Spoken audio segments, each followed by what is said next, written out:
fasilitasi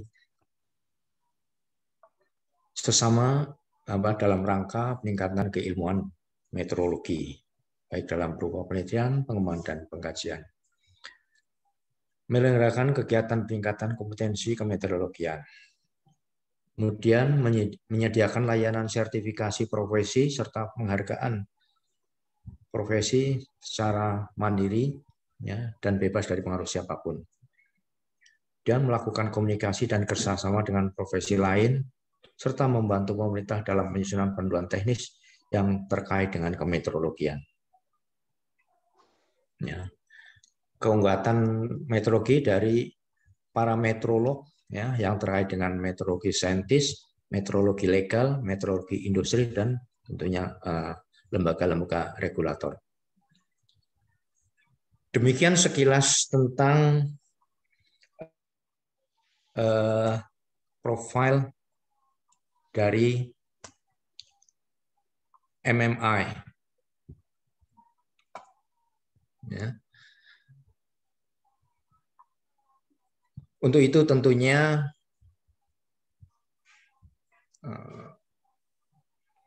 maaf, masih muncul, barangkali bisa dibantu admin. Maaf. Jadi dengan latar belakang seperti tersebut, maka kali ini kami, Masyarakat Meteorologi Indonesia, mencoba untuk memberikan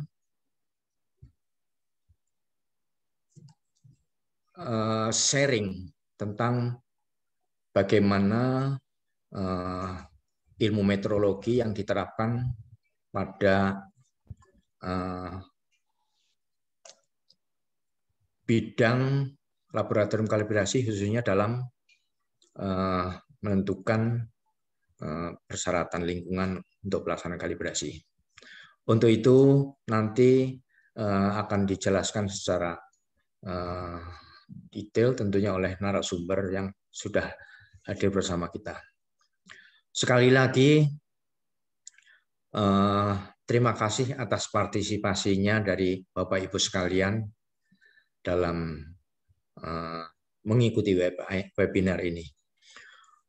Untuk itu secara resmi webinar meteorologi tentang penetapan persyaratan suhu untuk laboratorium kalibrasi kami nyatakan buka dengan mengucapkan Bismillahirrahmanirrahim.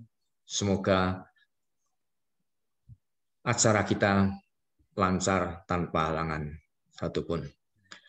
Kali lagi terima kasih atas perhatiannya dan kami sampaikan wabillahi taufik wal hidayah. Wassalamualaikum warahmatullahi wabarakatuh. Waalaikumsalam. Terima kasih. Terima kasih kepada Bapak Sugiswanto selaku Presiden Masyarakat Meteorologi Indonesia telah menyampaikan sambutan dan sekaligus membuka acara webinar ini.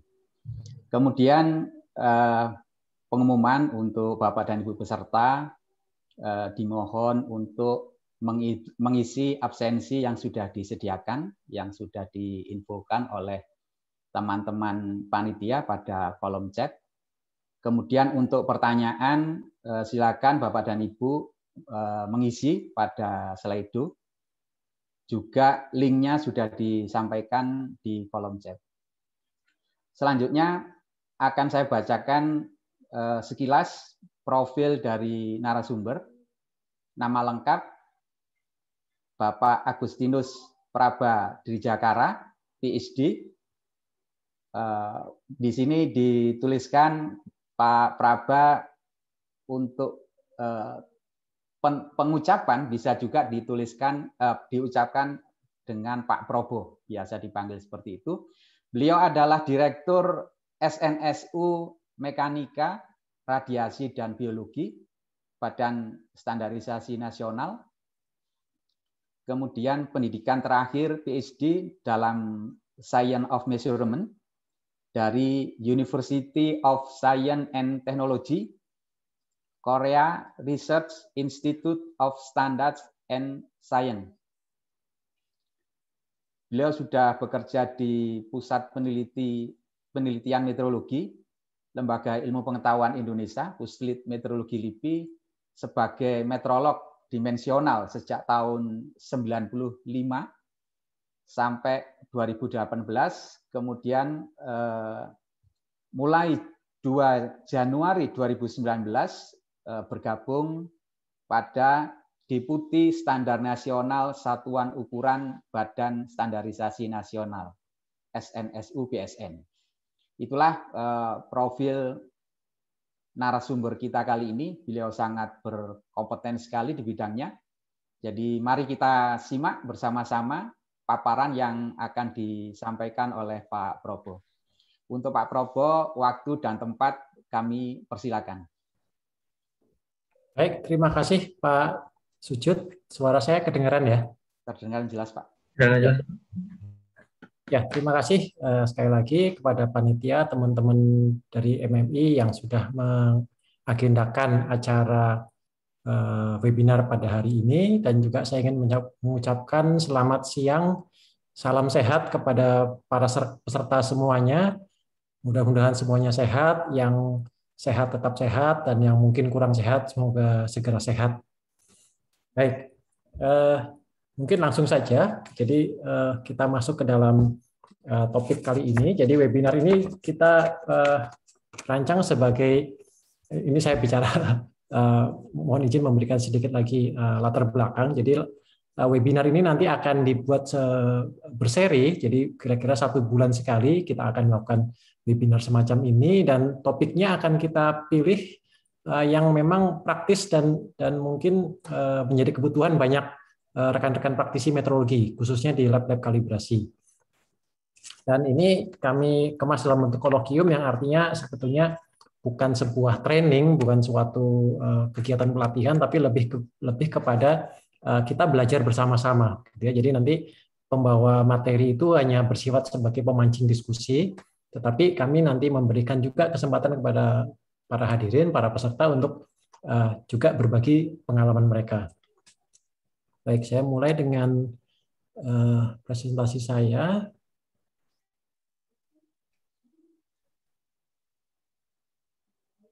Baik, apakah slide-nya sudah tampil? Tampil, Pak. Sudah ya, baik. Ya, terima kasih perkenalannya Pak Sujud tadi. Jadi nama saya ditulisnya Praba, tapi memang diucapkannya Probo. Ya, jadi yang mau saya sampaikan hari ini mungkin agak lebih spesifik lagi, yaitu mengenai penetapan syarat batas kondisi ruangan laboratorium kalibrasi, gitu ya. Tentunya dengan latar belakang bahwa kita ini di negara tropis, di area tropis, banyak lab kalibrasi yang kesulitan ketika harus mengatur suhu labnya begitu pada batas tertentu, dan itu seringkali menjadi masalah, gitu ya. Jadi ini ringkasan atau butir utama yang akan saya sampaikan pada siang hari ini. Yang pertama adalah mengapa, gitu ya, mengapa persyaratan kondisi lingkungan atau ruangan itu harus ditetapkan. Jadi mungkin Bapak Ibu ingat dalam salah satu klausul standar sistem manajemen laboratorium itu memang ada hal yang terkait dengan persyaratan kondisi lingkungan. Nah, bagian kedua nanti kita akan berbicara mengenai bagaimana mencegah ketidaksesuaian. Jadi lebih spesifik lagi bagaimana supaya teman-teman di lab kalibrasi itu bisa mencegah ketidaksesuaian yang kaitannya dengan pemenuhan persyaratan kondisi lingkungan.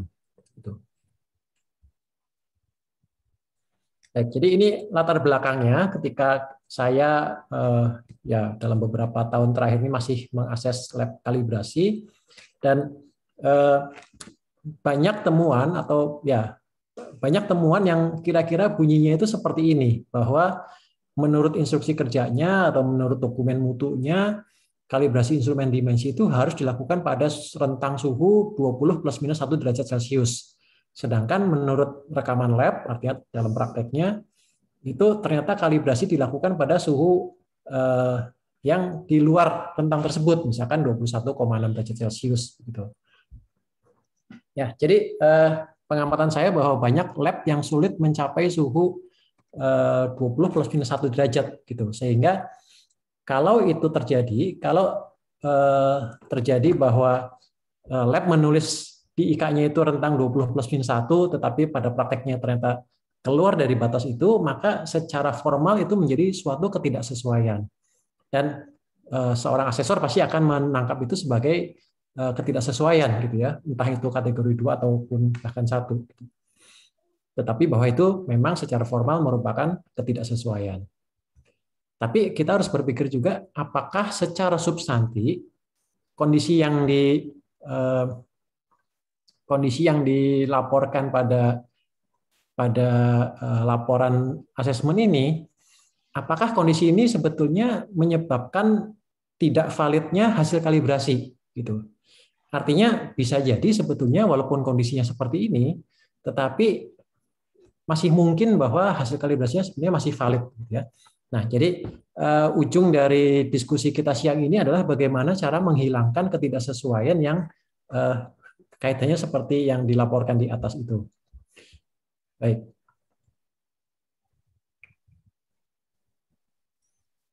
Ya, ini kita lihat sedikit latar belakangnya. Jadi bahwa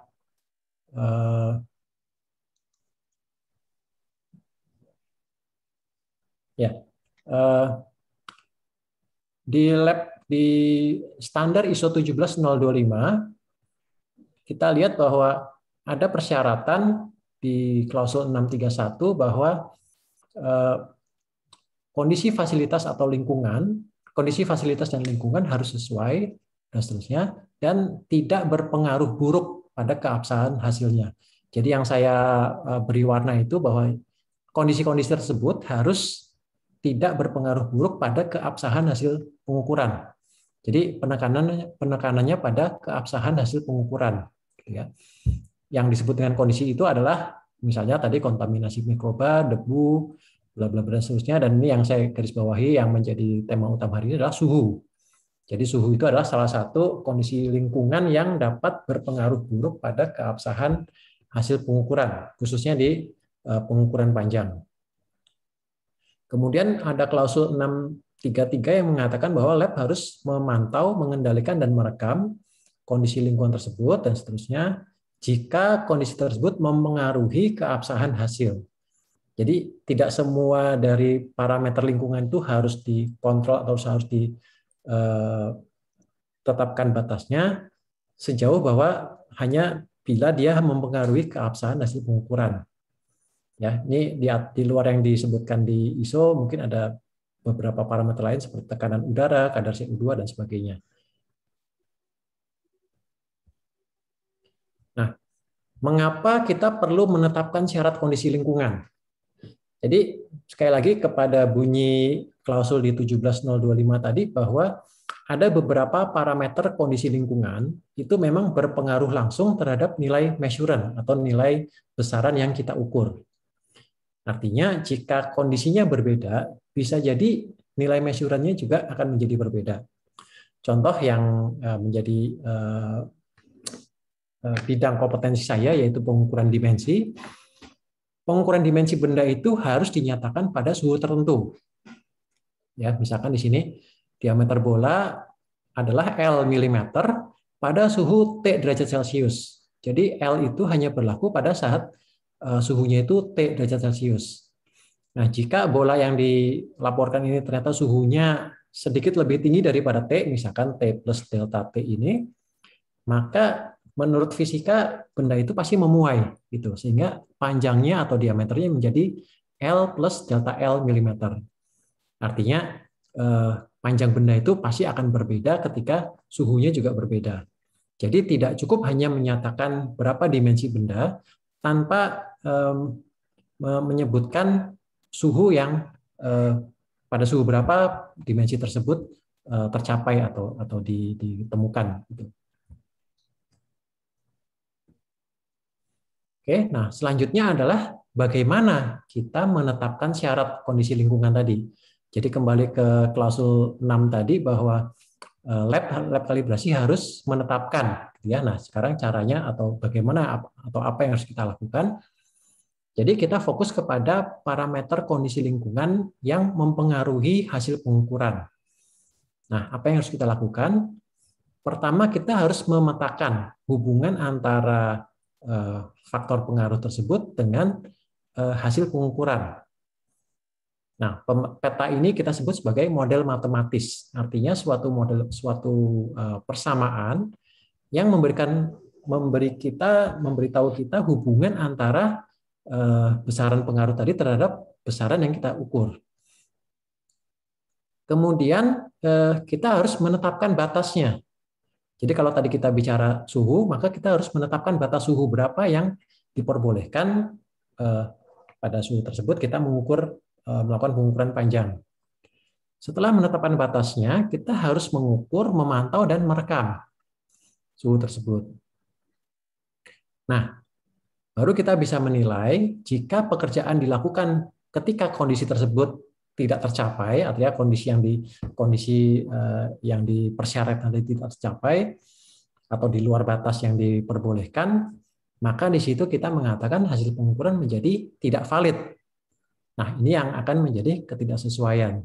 Jadi persyaratan kondisi lingkungan itu bukan sekedar formalitas yang kita tulis bahwa di dalam dokumen mutu kita atau di instruksi kerja kita itu kita tuliskan harus dilakukan pada suhu sekian plus minus sekian gitu ya. Itu bukan suatu formalitas dan juga bukan suatu yang bisa asal-asalan kita tuliskan begitu. Mungkin saya geser sedikit supaya lebih mudah tercapainya begitu ya. Tentunya bukan itu caranya gitu ya. Jadi kita harus kembali ke sini bahwa kita harus tahu dulu hubungan antara besaran tersebut dengan besaran pengaruh tersebut dengan hasil pengukuran kita melalui suatu model matematis, baru kita bisa menetapkan batasnya. Dari situ baru kita bisa mengatakan apakah suatu pengukuran dalam kondisi tertentu itu masih valid atau tidak valid. Oke, tadi saya menyebut istilah measuran yang saya juga belum menemukan padanan yang tepat dalam bahasa Indonesia, sehingga masih saya gunakan istilah measuran ini. Measuran itu adalah besaran yang diukur dalam kondisi yang spesifik. Misalkan saya punya sebuah mistar gitu, atau mungkin saya punya sebuah pensil seperti ini. Kalau saya mengatakan panjang benda ini sekian, saya harus mengatakan bahwa panjang benda itu adalah panjang pada suhu 20 derajat Celcius. Gitu. Contoh lain, misalkan kalau saya mengatakan tinggi badan saya berapa? Mungkin kalau mau repot sedikit, tinggi badan saya di mana, gitu ya? Karena tinggi badan di permukaan bumi dengan di luar angkasa ternyata berbeda, begitu ya. Ternyata di luar angkasa itu badan kita itu agak sedikit melar, begitu, sedikit memanjang. Jadi kalau mau tinggi mungkin bisa jalan-jalan keluar angkasa, gitu ya. Oke, jadi artinya apa? Measuran itu harus dinyatakan dalam kondisi yang spesifik, gitu. Nah, definisinya maka mencakup kondisi parameter tertentu, baik secara implisit maupun eksplisit. Ya, implisit maksudnya adalah bahwa kalau kita tidak menyatakan, maka dianggap bahwa itu sudah diatur dalam suatu standar atau aturan tertentu. Itu definisi measuran. Nah, saya ingin membawa ke lebih dalam lagi ke area pengukuran dimensi, bahwa di pengukuran dimensi itu ada suhu acuan yang sudah ditetapkan, yaitu 20 derajat Celcius atau persis sama dengan 68 derajat Fahrenheit. Ya. Ini diatur di dokumen ISO 1. Ya. Jadi dokumen ISO nomor 1 yang pertama itu mengatur suhu acuan untuk menyatakan ukuran benda. Gitu. Artinya apa? Artinya jika tidak disebutkan lain, tidak disebutkan secara khusus, maka dimensi benda yang dilaporkan itu adalah dimensi pada suhu 20 derajat Celcius. Sehingga jika yang dimaksud adalah dimensi pada suhu selain 20 derajat Celcius, maka harus dinyatakan secara eksplisit. Apakah itu pada suhu 0 derajat misalnya, atau pada suhu 30 derajat, dan sebagainya. Nah, ini yang mungkin masih beberapa rekan mungkin masih mempunyai pemahaman yang berbeda-beda. Artinya bukan berarti bahwa kita hanya boleh mengukur pada suhu 20 derajat Celcius. Kita bisa saja mengukur pada suhu berapapun, gitu. Tetapi hasil yang dilaporkan adalah hasil pengukuran atau dimensi benda seandainya benda tersebut bersuhu atau berada pada suhu 20 derajat Celcius, gitu. Sehingga nanti perlu perhitungan kompensasi efek suhu. Kalau Bapak Ibu punya waktu mungkin bisa membaca paper ini menceritakan dengan sangat menarik begitu mengapa kemudian suhu 20 derajat Celcius itu ditetapkan sebagai acuan pengukuran. Oke, kemudian tadi kita bicara mengenai kompensasi suhu ya. Di sini saya katakan bahwa kalau kita mengukur pada suhu selain 20 derajat Celcius, maka kita harus melakukan perhitungan kompensasi efek suhu. Nah, kita akan menggunakan rumus ini yang mungkin kita ingat dari pelajaran fisika, bahwa sebuah benda itu kalau pada suhu T itu dia punya panjang LT, maka panjang sebenarnya atau panjang pada suhu acuan, kita sebut saja LREF, pada suhu acuan TREF, itu dapat dihitung dengan rumus. Nah, di sini ini adalah delta atau selisih suhunya. Jadi berapakah suhunya dikurangi suhu acuannya. Jadi kalau misalkan diukur pada suhu 25 derajat Celcius, artinya ada selisih 5 derajat Celcius. Kemudian itu harus dikalikan dengan alfa, yaitu koefisien muai yang menunjukkan seberapa banyak benda itu memuai setiap kali dipanaskan 1 derajat Celcius. Kemudian dikalikan panjang pada suhu T tersebut. Gitu. Artinya apa? Kita bisa mengukur sebetulnya panjang benda pada suhu berapapun. Tetapi yang perlu kita laporkan adalah panjang pada suhu 20 derajat Celcius. Gitu. Ya, ini yang saya garis bawahi di bawah. Jadi ini sudah ada beberapa, cukup banyak tadi yang bertanya di Slido mengenai apakah kita harus mengukur pada suhu 20 atau bagaimana kalau kita melakukan pengukuran di suhu selain 20 derajat Celcius, atau kalau alat itu dikalibrasi pada suhu 20 tetapi digunakan pada suhu selain 20 seperti apa. Ya. Jadi intinya adalah kita harus melakukan suatu kompensasi panjang berdasarkan informasi mengenai selisih suhu dan juga koefisien muainya. Oke, nah saya masuk lebih dalam lagi ke dalam model matematis. Di dalam contoh model matematis yang salah satunya seperti ini, gitu ya, Bapak Ibu bisa melihat lebih dalam mengenai model matematis ini dalam dokumen panduan SNSU, panduan kalibrasi P04, yaitu mengenai model matematis dalam pengukuran dimensi. Ini saya ambil salah satu contoh saja, model matematis untuk kalibrasi instrumen dimensi. Jadi measurannya adalah koreksi atau penyimpangan penunjukan dari alat ukur dimensi tersebut. Ini didapatkan dari pembacaan alat ukur tersebut dikurangi panjang benda acuannya, kemudian ditambahkan satu faktor yang seperti ini. Di sini ada koefisien muai rata-rata dari benda ukur dan standar ukur, kemudian selisih suhu antara benda ukur dengan kalibratornya. Kemudian yang saya merahkan di sini adalah rata-rata theta, artinya rata-rata penyimpangan dari 20 derajat Celcius dari kedua benda tersebut. Dan lalu ada delta alfa, yaitu selisih koefisien muai dari alat ukur dan standarnya. Gitu.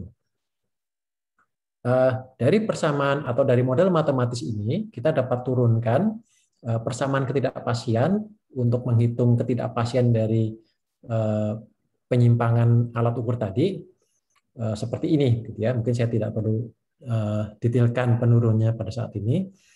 Tetapi yang mau saya tampilkan di sini adalah bahwa dari fungsi ini kita melihat bahwa ketidakpastian pengukuran U itu adalah fungsi dari theta, dari penyimpangan suhunya. Gitu. Jadi theta di sini adalah selisih antara suhu benda dengan suhu acuan, suhu 20 derajat Celcius.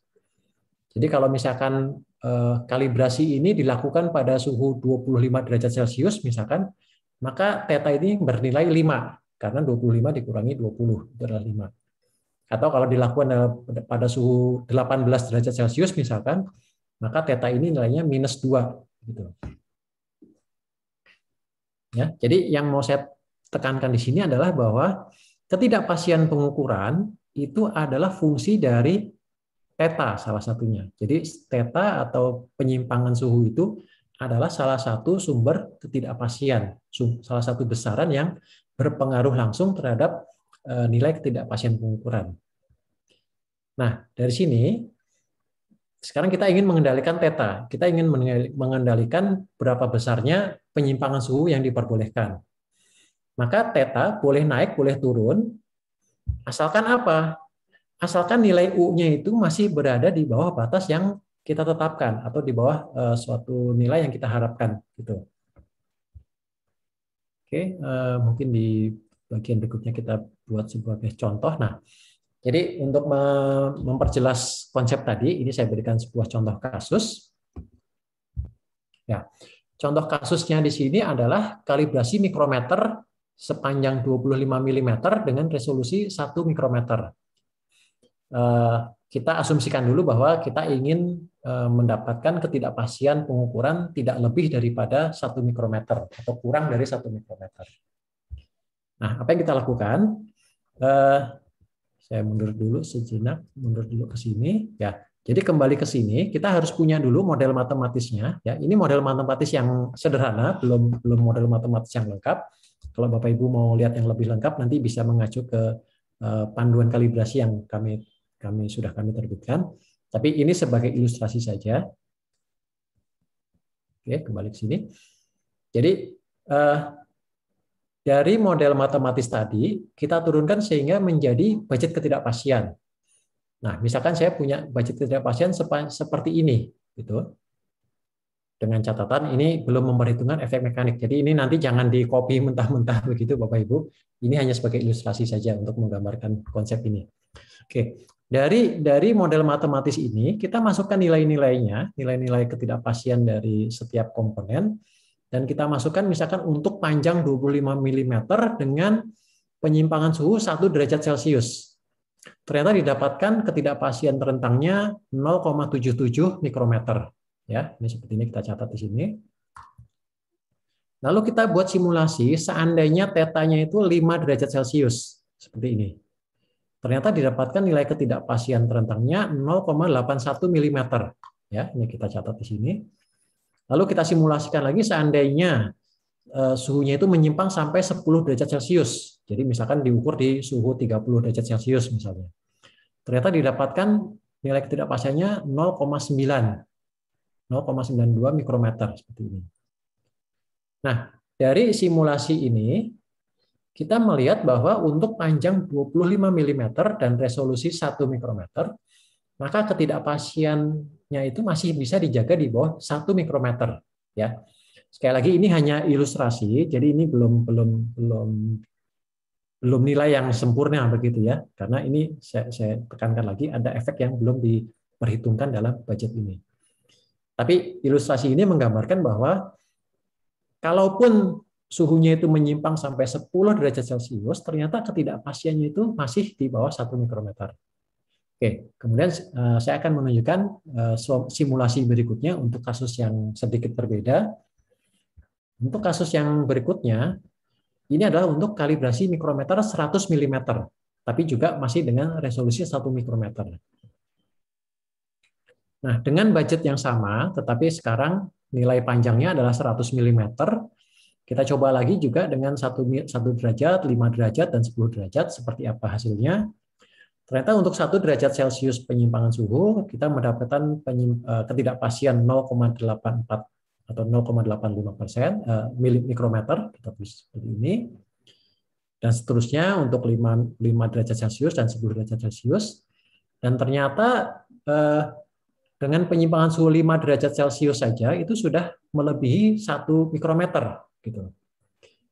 Sehingga kalau kita mengharapkan bahwa ketidakpastiannya kita ingin di bawah 1 mikrometer, maka suhu yang diperbolehkan penyimpangannya maksimum plus minus 2,5 derajat Celcius. Karena dengan 2,5 derajat Celcius itu memberikan ketidakpastian 0,96 mikrometer. Jadi masih di bawah 1 mikrometer.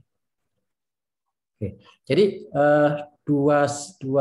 dua contoh simulasi ini, dua skenario ini mudah-mudahan bisa menggambarkan bagaimana kita bisa menawar, istilahnya kalau mau disebut menawar gitu ya. Apakah suhu lab kalibrasi itu harus 20 plus minus 1 derajat Celcius?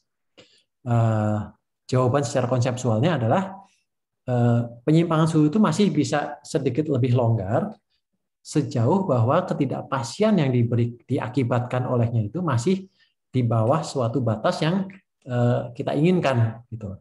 Tentunya ini sangat tergantung berapa targetnya gitu. Tidak mesti 1 mikrometer, tapi tergantung dari jenis alat ukurnya dan jenis tingkat ketelitian yang diharapkan. Kemudian ini ada contoh kasus lain dengan kaliper tapi resolusinya 10 mikrometer. Ya, ini juga saya ringkas, saya tampilkan hasilnya saja untuk beberapa nilai penyimpangan suhu dari 1, 5 sampai 10 derajat Celcius.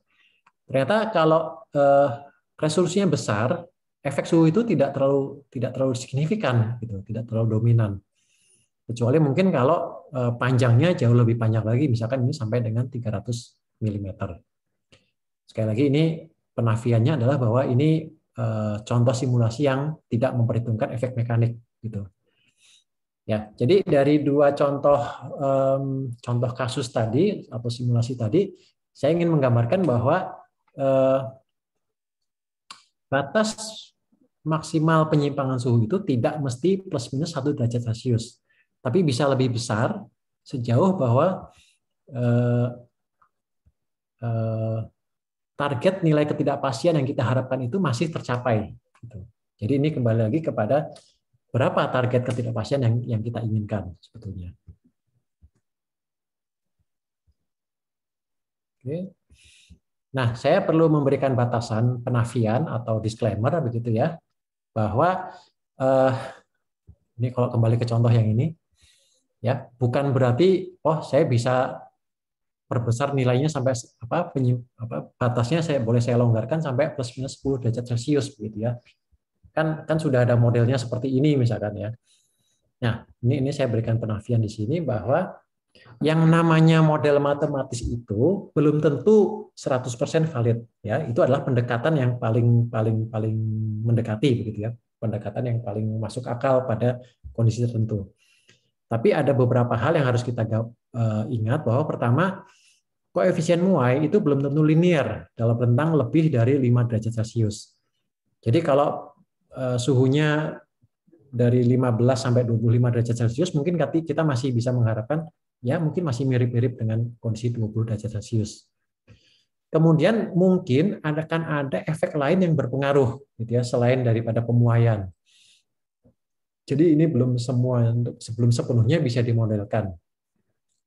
Nah, jadi jawabannya adalah kita perlu validasi untuk memperbesar rentang batas suhu.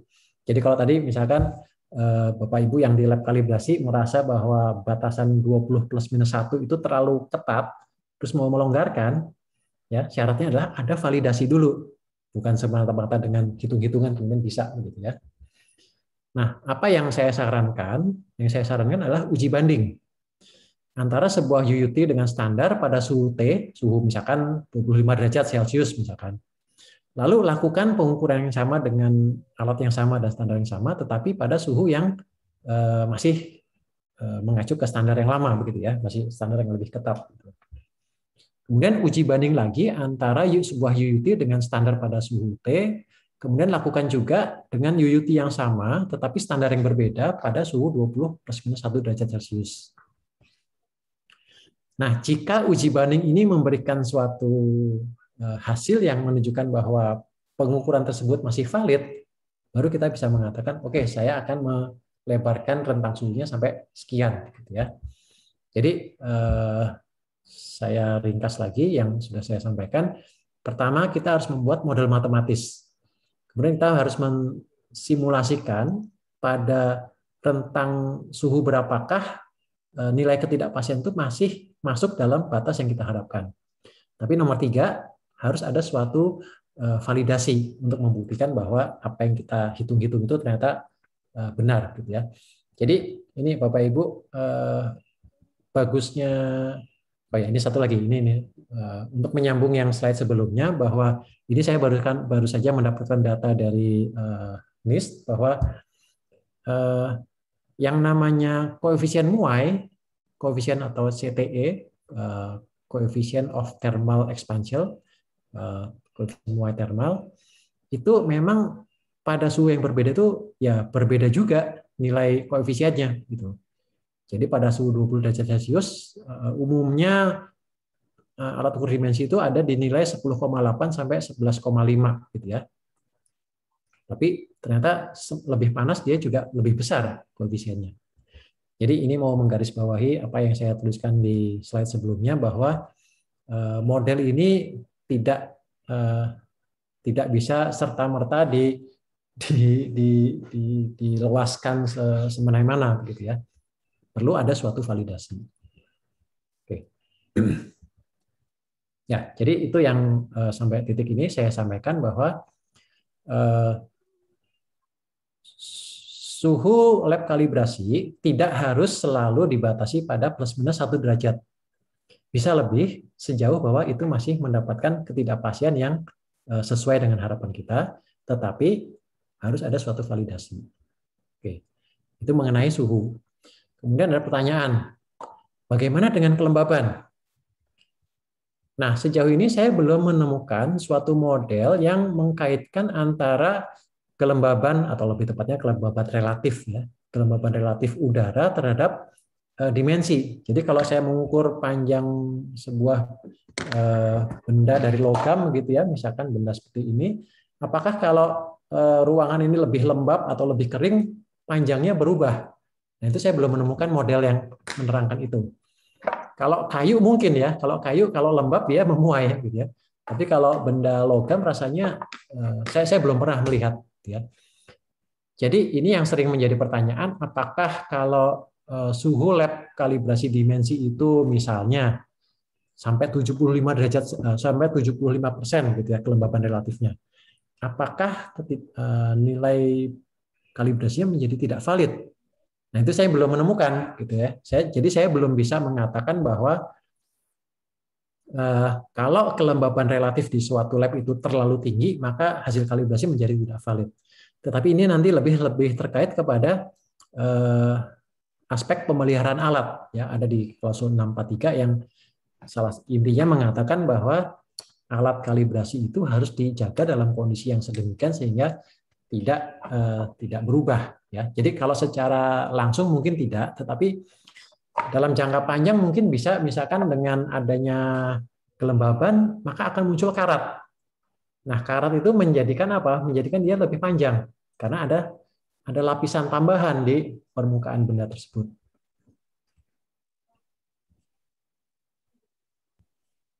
Oke, jadi ini saya ringkas apa yang sudah saya sampaikan sejauh ini.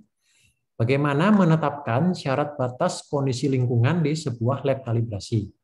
Yang pertama, buat model matematis yang menghubungkan nilai parameter lingkungan tertentu itu kepada nilai measuren. Ya, dalam hal ini misalkan suhu terhadap panjang. Kemudian tetapkan nilai ketidakpastian maksimum yang diharapkan dari hasil kalibrasi atau pengukuran yang akan kita lakukan.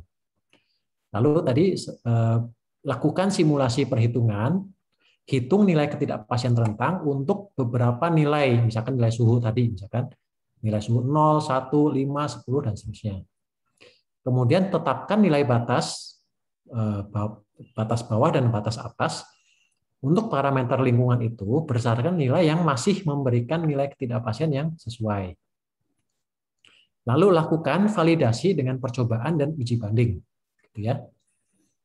Nah, ini saya baru bicara tentang satu parameter ya, dalam hal ini suhu. Tapi bagaimana kalau misalkan ada beberapa parameter yang berpengaruh gitu ya. Nah, ini mungkin harus disimulasikan secara sekaligus untuk semua parameter. Jadi ini ringkasannya. Kemudian lanjutannya ini bonus saja ya, bagaimana tips mengendalikan suhu ruangan laboratorium. Jadi kalau tadi kita sudah menetapkan, oh kayaknya saya harus menjaga lab ini di 20 plus minus 2 misalkan. Oke. Intinya harus dingin karena di Indonesia kan hampir selalu suhu itu di atas 25 derajat gitu ya. Oke, ini ada beberapa poin yang barangkali juga teman-teman di lab kalibrasi mungkin juga sudah tahu begitu ya, sudah ada pengalaman. Pertama itu jangan ada jendela kaca keluar gedung gitu ya. Jadi kalau kantor barangkali ada jendela keluar itu enak gitu ya. Tapi kalau lab tidak boleh.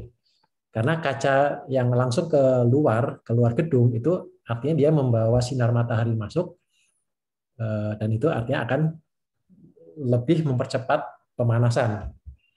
Kemudian usahakan ruang lab itu tidak berbatasan langsung dengan tembok luar. Jadi kalau Bapak Ibu bisa membangun sebuah lab dari awal atau mungkin harus merenovasi gedung yang sudah ada menjadi lab, usahakan supaya gedung lab itu ada di tengah, sedangkan di sekelilingnya itu adalah ruang-ruang kerja atau ruang-ruang yang tidak sensitif terhadap suhu. Tujuannya adalah supaya lab itu tidak langsung berhubungan dengan udara luar. Kemudian kalau ruangannya terlalu besar, barangkali bisa disekat-sekat gitu ya, disekat-sekat menjadi ruangan yang lebih kecil sehingga kita bisa lebih mudah mengontrol suhunya gitu. Oke, saya kira itu paparan saya yang utama sebelum kita masuk ke dalam tanya jawab. Mungkin Pak Sujud, sebenarnya saya sudah menyiapkan jawaban untuk beberapa pertanyaan yang sudah masuk dari Slido, tapi silakan Pak Sujud, apakah kita langsung ke pertanyaan atau gimana Pak? Baik Pak, karena kita masih ada cukup waktu, kita langsung ke pertanyaan saja Pak. Yang kita bahas dulu yang sudah disampaikan di Slido. Kemudian nanti kalau waktunya masih mencukupi, jadi kita jadwal kita sampai 15.15 atau kalaupun ada tambahan ya sampai 15.30 lah. Jadi kita nanti para peserta kita kalau masih ada waktu, para peserta kita silakan untuk raise hand. Nanti kita perkenankan untuk open mic. Jadi menyampaikan pertanyaan langsung setelah pertanyaan yang ada di slide itu tuntas dijawab. Baik, ini saya karena beberapa pertanyaan sudah disampaikan di slide itu sejak semalam, jadi saya sudah mulai bisa menyiapkan jawabannya begitu ya. Ini saya mulai dari pertanyaan yang banyak ditanyakan dulu Pak ya. Iya Pak. Baik. Nah ini tadi yang paling banyak supporternya begitu ya. Ada 2 penanya yang mirip dan juga banyak yang like begitu ya, sehingga ini paling tinggi. Nah pertanyaannya intinya adalah bagaimana kalau alat dikalibrasi di suhu X tapi digunakan di suhu Y misalkan, yang X itu lebih berbeda dengan Y misalkan. Atau bagaimana, ini pertanyaan umum juga, bagaimana kalau kita melakukan kalibrasi in situ, artinya kalibrasi di lapangan gitu ya, atau di tempat pelanggan yang kita nggak bisa mengontrol gitu kan, karena bukan ruangan kita gitu ya. Oke, jadi intinya tadi yang sudah saya sampaikan di awal itu yang dikatakan 20 derajat Celcius itu bukan berarti bahwa harus diukur di suhu 20 derajat Celcius, tetapi bahwa nilai yang kita laporkan adalah nilai pada suhu 20. Jadi bisa saja kita melakukan pengukuran pada suhu yang berbeda, asalkan yang kita laporkan adalah suhu yang sudah dimensi yang sudah terkonversi untuk suhu 20 derajat Celcius. Jadi efek pemuaiannya tadi harus diperhitungkan untuk memperbesar ketidakpastiannya, gitu ya. Ya, yang paling penting adalah kita tetapkan dulu hasil ukur itu akan dinyatakan pada suhu berapa gitu.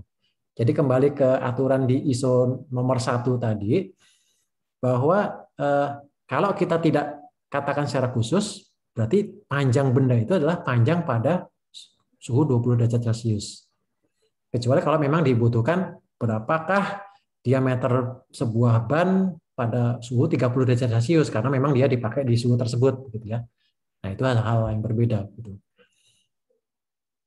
Mungkin itu yang pertanyaan pertama. Kemudian pertanyaan yang kedua cukup banyak penanyanya adalah ininya like-nya begitu ya. Ya, ini mungkin lebih kepada trik bagaimana menjaga suhu lab gitu ya. Nah, ini pertanyaannya intinya, apakah AC harus selalu on atau saat kalibrasi saja? Dan risiko terhadap standar, apakah cukup dengan lemari khusus saja atau malah cukup kondisi saat kalibrasi? Oke, saya mau menggarisbawahi bahwa yang paling yang berpengaruh pada keabsahan hasil pengukuran itu adalah suhu pada saat kalibrasi. Jadi pada saat saya mengukur panjang benda ini, gitu ya, nah, maka yang dimaksud adalah suhu benda ini, gitu. Sehingga saya harus mengukur, ya, saya harus mengukur berapakah suhunya, begitu. Langsung mengukur pada saat pengukuran. Nah, suhu itulah yang harus dicatat dan harus diperhitungkan sebagai suhu benda. Jadi pertama bahwa kita seringkali barangkali orang mengacu ke termometer di tembok, misalkan termometer di meja atau termometer yang digantung di tembok. Nah, itu bisa dianggap mewakili suhu benda ini kalau nanti ada syarat dan ketentuan berlaku begitu ya. Nah, syarat dan ketentuannya apa?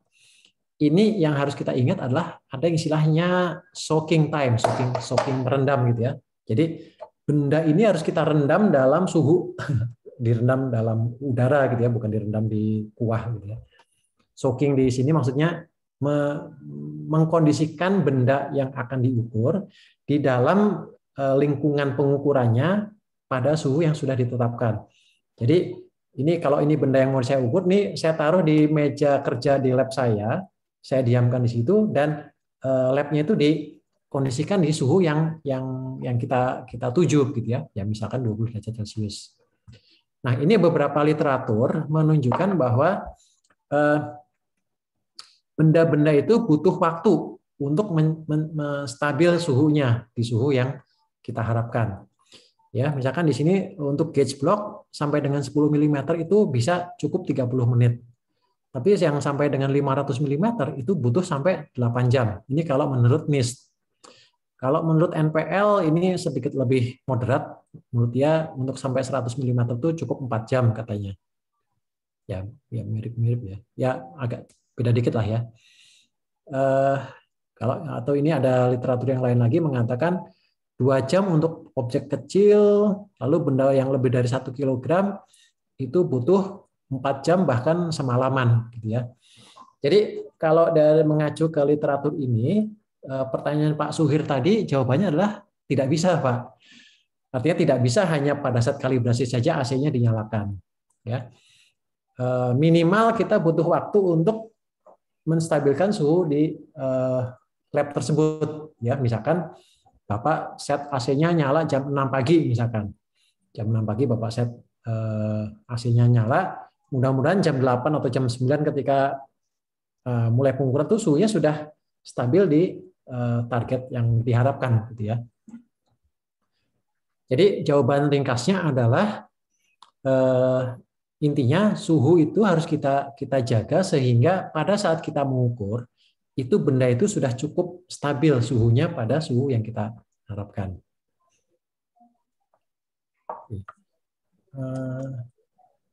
Mungkin saya maju lagi 2 pertanyaan sebelum kita interaksi begitu ya. Nah, ini ada dari Pak Agus HW, apakah ada tabel pengaruh suhu terhadap material alat? Contohnya analoginya dengan larutan buffer begitu ya.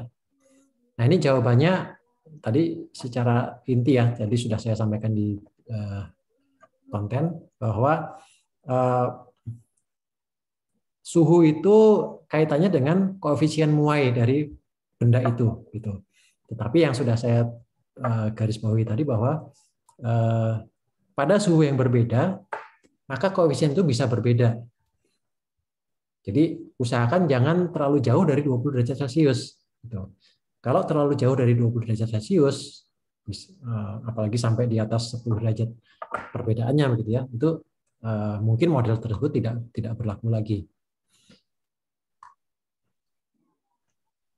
Baik Pak Suhud, Pak Sujud, mungkin kita beri kesempatan untuk interaksi dulu untuk yang sudah bertanya, atau minimal yang pertanyaan pertama tadi, apakah ada feedback dari yang bertanya, atau mungkin pertanyaan yang mirip begitu Pak? Oke, Pak. Jadi kita lihat peserta ada yang resen. Oh, ini tadi Pak Agus ya, Pak Agus HW. Ini resen.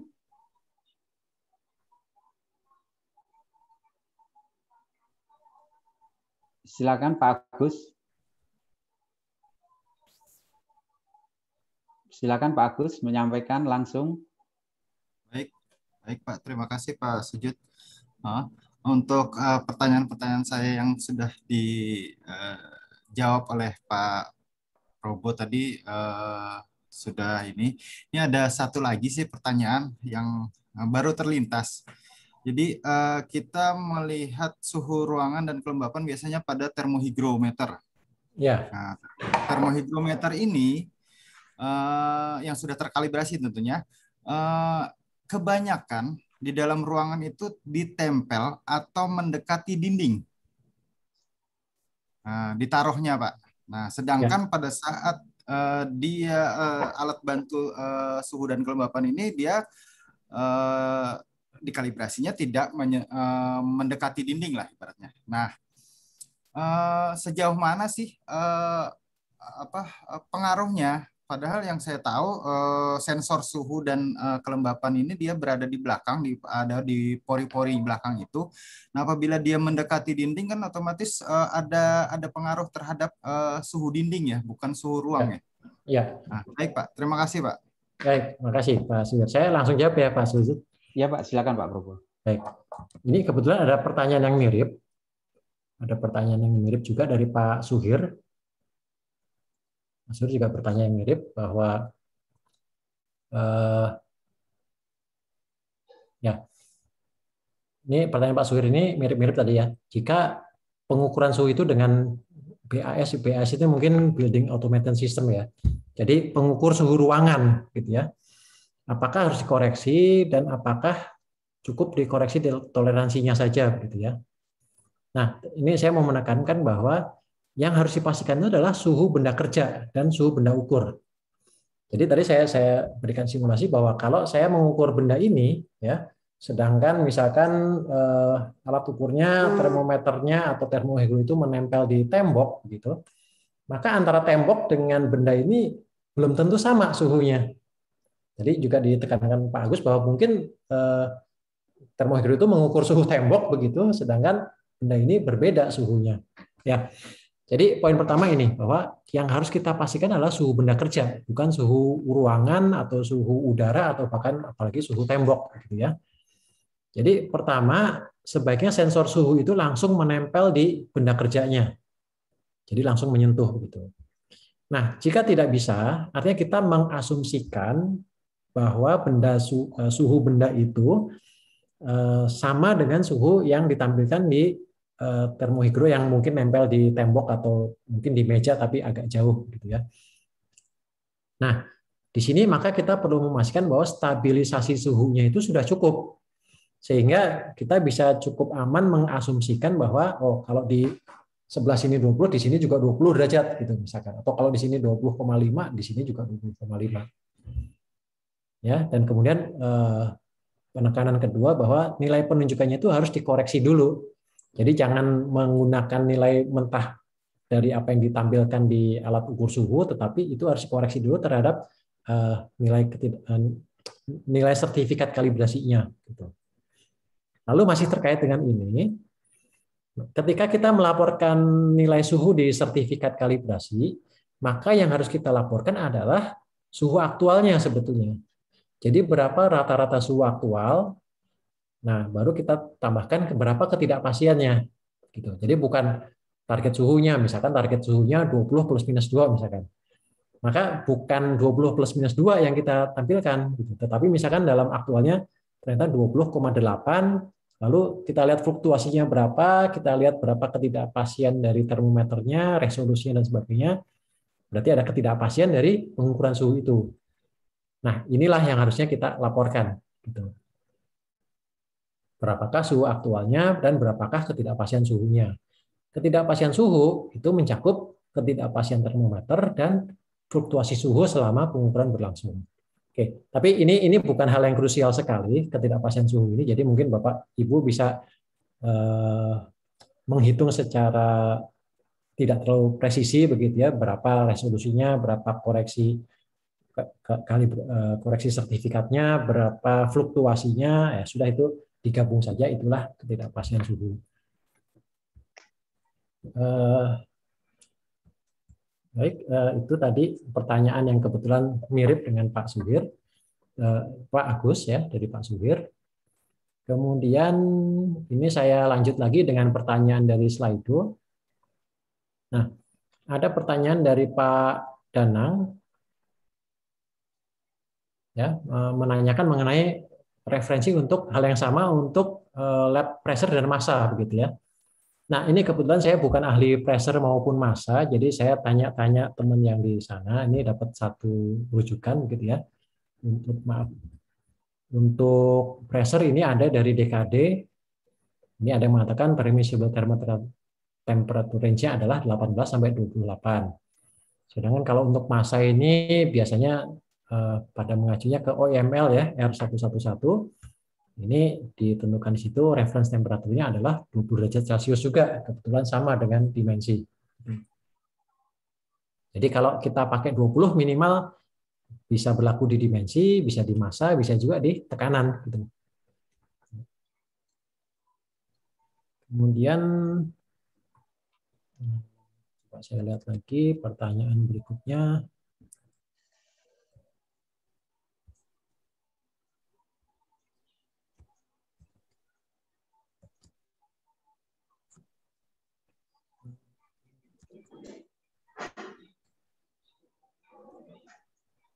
Ini saya lanjut dulu dengan pertanyaan dari Slido yang sudah masuk. Oke. Dari Pak Suhir lagi, apa critical point penggunaan just lab? Artinya apakah penting menggunakan just lab di lab kalibrasi gitu ya? Kalau dingin kan apakah lebih baik pakai jaket gitu ya? Jadi ini jawabannya mungkin ringkas saja bahwa itu hanya masalah kebersihan dan estetika saja gitu ya. Jadi itu bisa disesuaikan. Apakah mau pakai jaket atau pakai sarung gitu ya, silahkan aja, asal praktis begitu ya, dan tidak mengganggu kegiatan di lab. Kemudian lanjut lagi dari Pak Taufikur Rahman, tipe AC yang seperti apa yang cocok untuk menjaga fluktuasi suhu ruangan lab?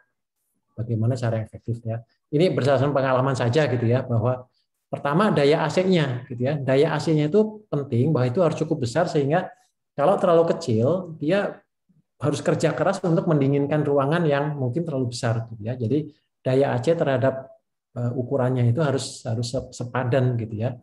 Atau yang saya lihat banyak lab kalibrasi itu menggunakan 2 AC, gitu. Jadi AC itu bisa gantian, kalau kurang ya dua-duanya nyalakan, tapi kalau cukup itu bisa gantian, gitu ya. Nah, mungkin yang lebih penting diperhatikan adalah insulasi atau peredaman panas, gitu ya. Jadi tembok itu jangan tembok batu atau tembok tegel gitu ya, ditegel supaya bersih, tapi itu dia lebih mudah menyerap panas atau menyebarkan panas gitu. Kemudian yang masalah kelembaban, yang penting adalah pastikan bahwa tidak ada sumber air, misalnya keran, ada wastafel, ada minuman di situ gitu ya. Ini ya mungkin kebiasaan teman-teman gitu ya, oh sambil di lab sambil makan minum gitu ya. Itu mungkin harus kita perbaiki supaya apa? Mengurangi sumber kelembaban ini. Oke, masih beberapa yang dari slide itu, mungkin saya terus dulu. Dari Pak Rudi di MEF Surabaya. Nah, referensi suhu dan kelembaban untuk ruang penyimpanan alat standar dan UUT. Gitu. Nah, mengenai ini, saya mungkin kalau pendapat saya yang paling penting adalah kelembaban. Ya, kelembaban maksimum 65%. Supaya apa? Supaya mencegah karat, itu yang paling penting harus dicegah. Gitu ya. Dan kalau penyimpanan jangka lama, mungkin harus ditambahkan juga bahan-bahan anti karat. Apakah itu berupa vaselin atau oli atau kertas penghambat karat dan semacamnya itu. Jadi kalau suhu saya kira tidak terlalu kritikal selama itu tidak terlalu panas gitu. Tapi yang mungkin yang untuk penyimpanan itu lebih penting kepada kelembabannya. Gitu. Nah, ini ada dua yang mirip ini, Pak Bayu dan Pak atau Bu Mimin, mohon maaf ini saya lupa. Nah, ini pertanyaannya, kalau lab kalibrasi itu ada lab massa, lab suhu, tekanan, ada macam-macam gitu ya. Apakah boleh itu satu ruangan saja begitu ya? Atau ada pertanyaan yang mirip itu tadi, apakah boleh disamakan persyaratan suhunya untuk massa, suhu, tekanan dan sebagainya gitu. Nah, ini jawaban saya. Jenis pengukuran yang berbeda mungkin membutuhkan kondisi lingkungan yang berbeda juga. Gitu. Jadi ya apakah bisa sama atau tidak sama ya tergantung dari aturan yang berlaku untuk setiap jenis pengukuran. Gitu ya. Jadi persyaratan kondisi ruangan itu harus disesuaikan dengan ketentuan yang berlaku untuk tiap jenis alat. Ya, serta nilai ketidakpastian yang diharapkan. Seperti ini. Ya. Nah, kalau kondisinya beda-beda, misalkan dalam satu ruangan ini pengen punya 2 atau 3 macam pengukuran, misalkan ya mungkin kita bisa menggunakan sekap begitu ya, sehingga perbedaannya ya masih bisa dikendalikan, tapi tidak bisa terlalu ekstrim juga. Oke, lanjut lagi. Ini tadi mungkin, Pak Agus Hawi ini sudah belum berarti ya? Belum ya? Belum. Oh, belum. Baik, jadi pertanyaan dari Pak Agus Hawi lagi, berapakah range yang diizinkan adalah hasil kalibrasi dapat disebut presisi dan akurasi? Gitu ya. Ini jawabannya singkat saja, begitu ya. Ini harus divalidasi berdasarkan bukti. Gitu. Jadi dengan langkah-langkah yang tadi sudah saya uraikan, maka Bapak bisa menetapkan sendiri, gitu, berapa suhu ruang yang diperbolehkan. Oke, mungkin kita ambil yang live dulu, Pak Sujud. Baik, Pak. Sudah ada yang raise hand. Ini yang pertama tadi Pak Agus, kemudian yang kedua tadi ini Pak Wahyu Riyadi. Pak Wahyu Riyadi, silakan Pak.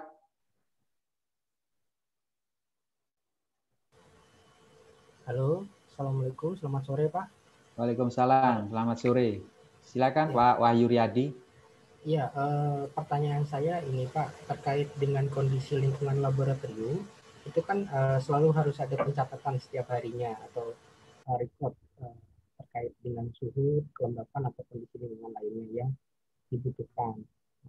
Ini kalau pendapat dari Bapak, alangkah lebih baiknya itu pencatatannya di waktu kapan yang lebih baik? Apakah pagi, siang, sore, atau 3 kali sehari atau bagaimana Pak untuk pendataan suhu lingkungan tersebut ya, sebagai recordnya Pak. Terima kasih. Terima kasih Pak. Ini saya pernah mencoba membaca lagi begitu ya bunyi standarnya. Memang tidak spesifik. Standar itu hanya mengatakan lab harus merekam, mengukur, memantau dan merekam gitu ya. Mengukur, memantau dan merekam. Memang tidak diatur harus merekamnya itu apakah root continue gitu ya. Kalau kita punya alat yang otomatis kan bisa ngukur langsung nih, tiap detik, tiap menit pun bisa kita rekam gitu ya. Tapi untuk teman-teman yang tidak punya alat perekam yang otomatis, nah ini sering bertanya apakah cukup 3 kali gitu ya, pagi, siang, sore begitu. Kalau jawaban saya sebagai asesor adalah rekaman itu harus cukup untuk membuktikan bahwa lab itu bisa menjaga suhunya secara stabil, gitu Pak. Jadi kalau cuma 1 kali barangkali kurang cukup ya, sangat kurang begitu ya. Kalau cuma misalkan diukur di jam 12, nah kita nggak tahu kondisi jam 8 pagi ketika teman-teman mulai bekerja atau jam 3 sore ketika mereka masih bekerja juga, itu apakah lebih panas atau lebih dingin gitu.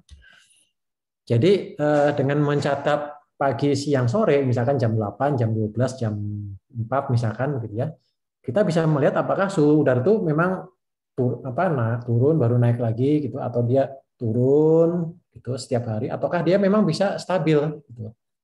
Jadi tujuan mencatat itu sebetulnya adalah untuk menunjukkan suhu lab itu stabil atau tidak gitu. Kedua, cocok nggak klaim bahwa pada tanggal sekian dia melakukan kalibrasi untuk alat X dan di rekamannya tertulis suhunya 20 plus minus 1. Nanti ketika dicek di rekaman ruangannya, oh ternyata pada tanggal tersebut tercatatnya 22 misalnya. Ya, jadi nggak sesuai. Ya, jadi lebih kepada tujuan dari pencatatan atau perekaman data itu adalah untuk bisa pertama menilai apakah lab itu cukup stabil, yang kedua sebagai pendukung ketika kita mengecek ulang hasil-hasil pengukuran atau hasil-hasil kalibrasi, apakah cocok atau sesuai dengan rekamannya. Mungkin itu ya Pak, mohon maaf Pak Wahyu tadi ya, mudah-mudahan cukup jelas. Baik, selanjutnya masih ada satu lagi Pak Probo yang raise hand, ini kita persilakan. Pak Hernanda Imawan. Silakan Pak Hernanda Imawan menyampaikan pertanyaan. Iya, terima kasih Pak Moderator dan selamat sore Pak Probo ya. Yang ingin saya tanyakan begini Pak, lab kami ini kebetulan 90% pengerjaannya adalah in situ Pak, jadi di customer.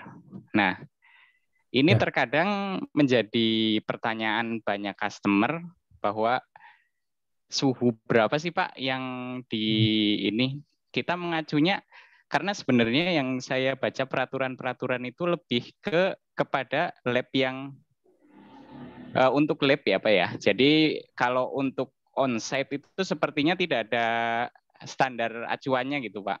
Ya. Nah, terus gimana sih kita menentukannya untuk ke customer, apakah sesuai dengan spek mesin yang, karena kebetulan kita manufaktur juga.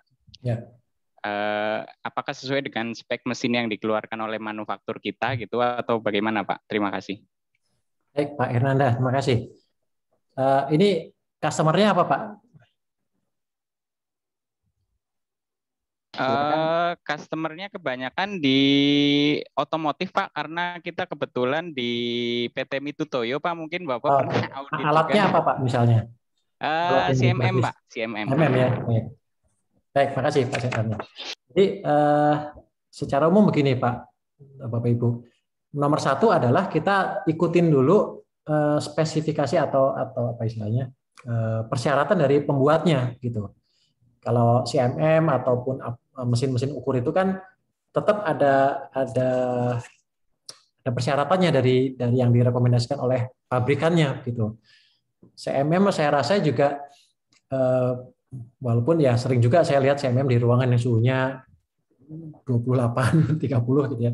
Tapi rasanya nomor satu kita harus mematuhi dulu atau mengikuti dulu rekomendasi dari pabrikannya gitu. Kalau pabrikannya memang sudah menggaransi bahwa suhu kerja alat ini adalah 20 plus minus 5 misalkan, atau bahkan 20 plus minus 8, itu satu. Kedua, kita harus lihat juga apakah alat tersebut mempunyai kompensator suhu gitu. Karena ada beberapa alat yang computerized begitu ya. Dia punya sensor suhu dan dia sudah mengkompensasi sendiri gitu. Ketika dia mengukur itu artinya ini adalah suhu pada suhu 20 derajat Celcius walaupun pada saat itu suhunya tidak 20 derajat Celcius. Jadi yang bisa saya sampaikan secara prinsipal kepada Pak Hernanda dalam pertanyaan tadi adalah nomor satu kita harus lihat dulu gitu persyaratan dari peralatan yang digunakan atau yang diservis itu. Alat ukur yang dikalibrasi itu suhu kerjanya berapa, rentang suhu kerjanya berapa, apakah ada sistem kompensasi suhu di dalam sistem tersebut. Kedua, standar yang digunakan juga kita harus kenal. Kalau misalkan CMM itu dikalibrasi menggunakan gauge block misalkan. Nah, minimal kita harus tahu berapa koefisien Moy dari gauge block kita gitu. Sehingga kalau itu ada kompensasi suhu, kita bisa masukkan nilai yang benar gitu, bahwa koreksinya adalah sekian, alfanya sekian, dan seterusnya. Gitu. Jadi Pak Hernanda mungkin ya kalau spesifik CMM, mungkin ada alat yang lain misalkan EDM misalkan, alat ukur EDM, Electronic Distance Measurement gitu ya, yang itu pasti dipakai di lapangan, nggak mungkin dipakai di dalam ruangan. Gitu. pasti suhunya ya suhu lapangan, entah itu bisa sampai 35 derajat kalau di Indonesia begitu ya. Nah, kembali lagi kita harus melihat apakah alat itu punya kompensator suhu gitu. Apakah dia punya sensor suhu sendiri ataukah kita harus punya sensor suhu terpisah dan kita harus memasukkan nilai suhu saat itu begitu ya. Jadi kembali lagi jawaban pertama adalah lihat dulu aturan penggunaan dari alat yang dikalibrasi tersebut. Mungkin itu Pak ya, Pak Hernanda. Baik, gitu Pak Sujud. Yang berikutnya. Baik, Pak Probo. Berikutnya ini dari tadi yang menyampaikan pertanyaan Bapak-Bapak. Ini ada satu dari Ibu. Ini sepertinya salah satu praktisi senior lab juga dari Bu Yusmaria, BBIA. Silakan Bu Yusmaria. Baik, selamat siang Pak Probo. Siang Bu. Ya, terkait dengan yang tadi sudah disampaikan, menarik sekali tentang validasi untuk di dimensi. Ya, saya mohon arahan lah dari Bapak ya, karena saya sebetulnya dulu sempat di lab pengujian dan sekarang mulai masuk lagi di kalibrasi Pak. Jadi ya harus banyak belajar lagi. Intinya begini Pak.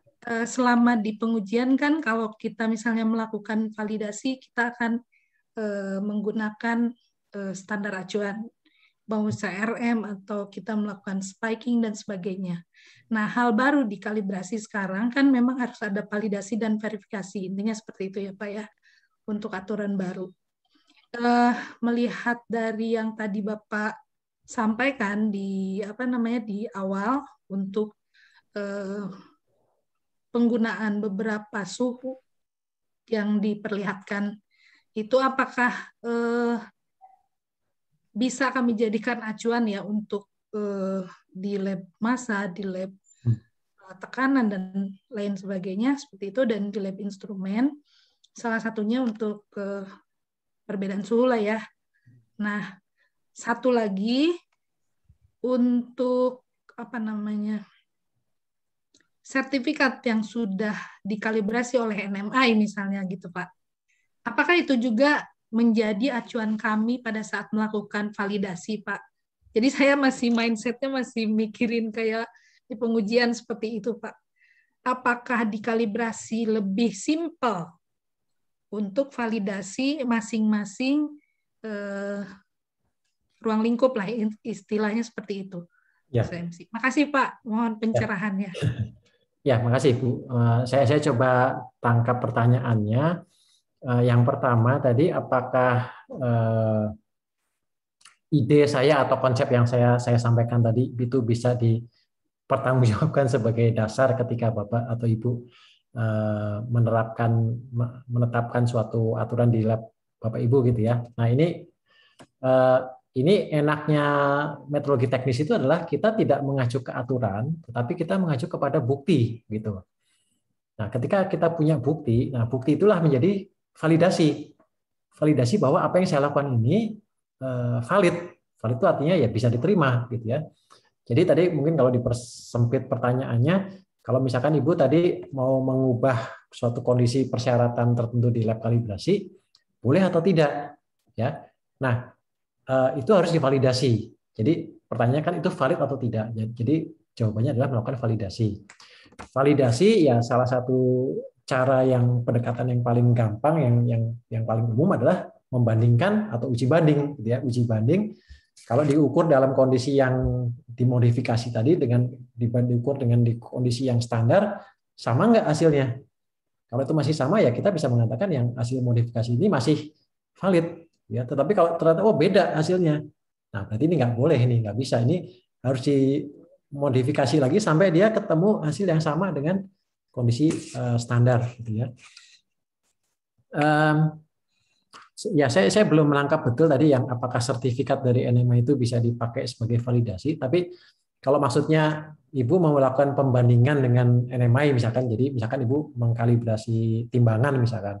Kemudian kami juga mengkalibrasi timbangan yang sama, apakah bisa dipakai sebagai bukti validasi? Ya, saya kira bisa-bisa saja, Bu. Sekali lagi,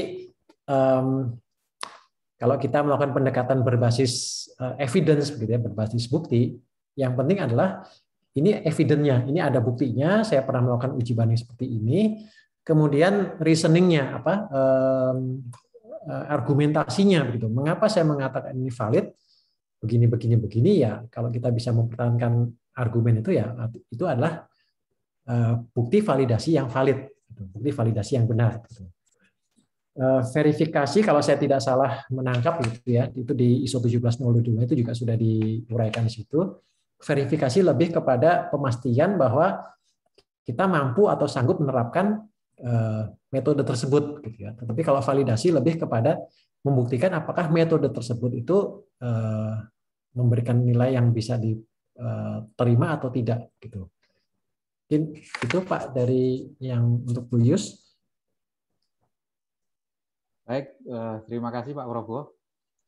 Kemudian selanjutnya ini kebetulan beliau juga menyampaikan di Slido dan juga raise hand. Ya. Jadi pertanyaan selanjutnya dari Pak Rifda Vilayati.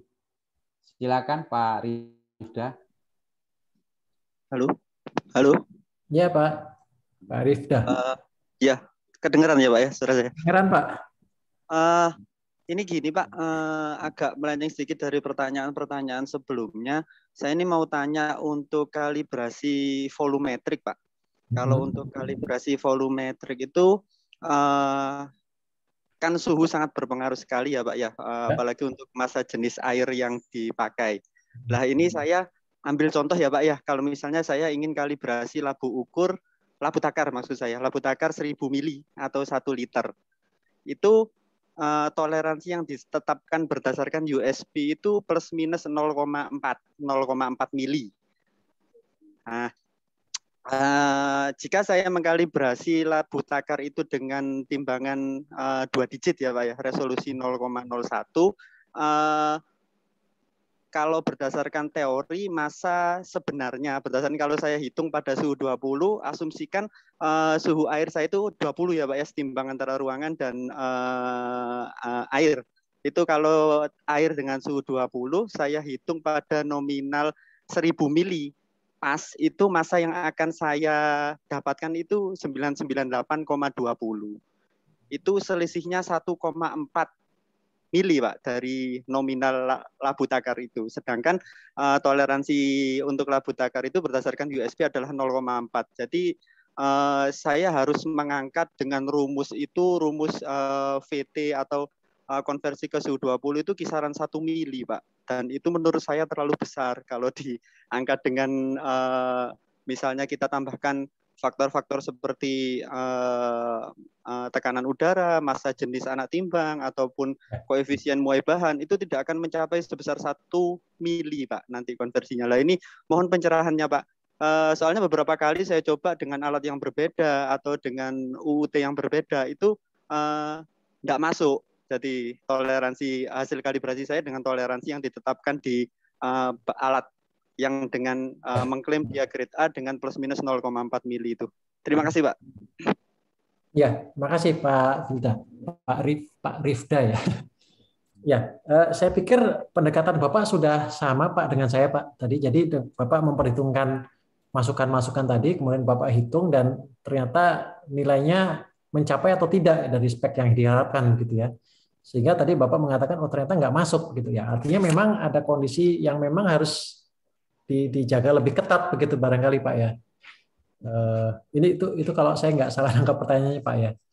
Jadi saya pikir Pak Rifda sudah sejalan dengan saya begitu ya dalam arti untuk mengontrol besaran-besaran atau kondisi-kondisi yang mendukung pengukuran itu memang harus memperhitungkan apakah ini bisa mencapai nilai presisi atau nilai ketidakpastian yang diharapkan dari alat tersebut. Mudah-mudahan terjawab Pak ya. Iya Pak, terima kasih banyak. Baik, terima kasih Pak. Baik, jadi kalau di Slido ini pertanyaannya saya lihat banyak yang sudah terjawab begitu Pak Probo. Ya.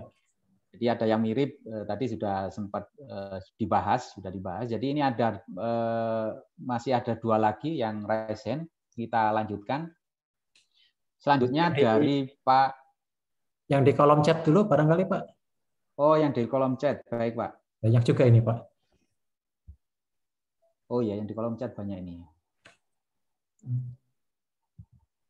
Ini dari Pak Bagus Wibowo, mungkin kelembaban pengaruh terhadap kondisi alat. Ya tadi sudah kita bahas ya. Jadi kelembaban lebih kepada karat dan sebagainya. Dari Pak Arifu Mumba, apakah ada aturan mengenai maksimal batasan rentang suhu yang diperbolehkan? Tadi sebenarnya inti dari diskusi ini itu gitu ya. Bagaimana kita bisa mengeset rentang suhu yang lebih sesuai dengan kebutuhan kita, tapi dengan suatu langkah yang bisa dipertanggungjawabkan. Dari Ibu Anissa barangkali dari BPPSI.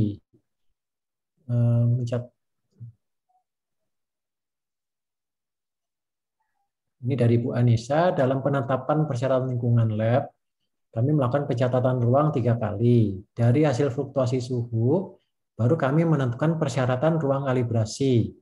Apakah tindakan ini cukup untuk proses validasi kondisi lingkungan? Mungkin kalau saya tidak salah menangkap pertanyaannya, kalau Ibu sudah merekam suhunya itu 3 kali gitu ya, pagi, siang, sore, dan dibandingkan terhadap persyaratan yang ditetapkan dan ternyata masuk, 3-tiganya masuk begitu ya, ya mungkin artinya lab Ibu sudah memenuhi persyaratan kondisi ruang itu gitu. Tapi kalau saya menafsirkan pertanyaan ini dari sisi lain, apakah kalau kita rekam suhunya 3 kali begitu ya, terus kita lihat fluktuasinya berapa dan lalu kita ambil rentang ini sebagai syarat suhu, mungkin terbalik gitu. Kita harus tetapkan dulu syaratnya berapa, baru kita bandingkan dengan berapa kenyataannya begitu ya. Mudah-mudahan ini menjawab pertanyaan Bu Anissa. Kemudian Pak siapa lagi nih? Ini ada yang masuknya ke ini Pak, ke direct ke saya Pak. Jadi mungkin nggak tampil ke yang teman-teman dari namanya ini service 4 nih. Oh. Ya. Silakan Pak. Beliau menanyakan besarnya pengaruh terhadap suhu, apakah berpengaruh dengan berat massa dan intensitas cahaya? Karena ini materi tentang dimensi. Baik, jadi mungkin saya batasi tentang dimensi Pak ya. Jadi kalau intensitas cahaya itu lebih kepada kenyamanan orang itu bekerja gitu. Ketika dia harus membaca, kalau terlalu remang-remang mungkin susah begitu ya. Jadi ruangan kerja itu harus cukup terang begitu sehingga yang bekerja itu cukup nyaman gitu ya. Baik, mungkin kemudian dari Pak Anwar Tanuwijaya, ini juga nama yang tidak asing ya. Berapa kali rekomendasi yang dianjurkan? Oh ini sudah tadi barangkali sudah gitu ya. Sudah terjawab. Ya. Sudah dibahas. Mana lagi? Nah ini menarik dari Pak Andre atau Pak Andre Septia Pratama.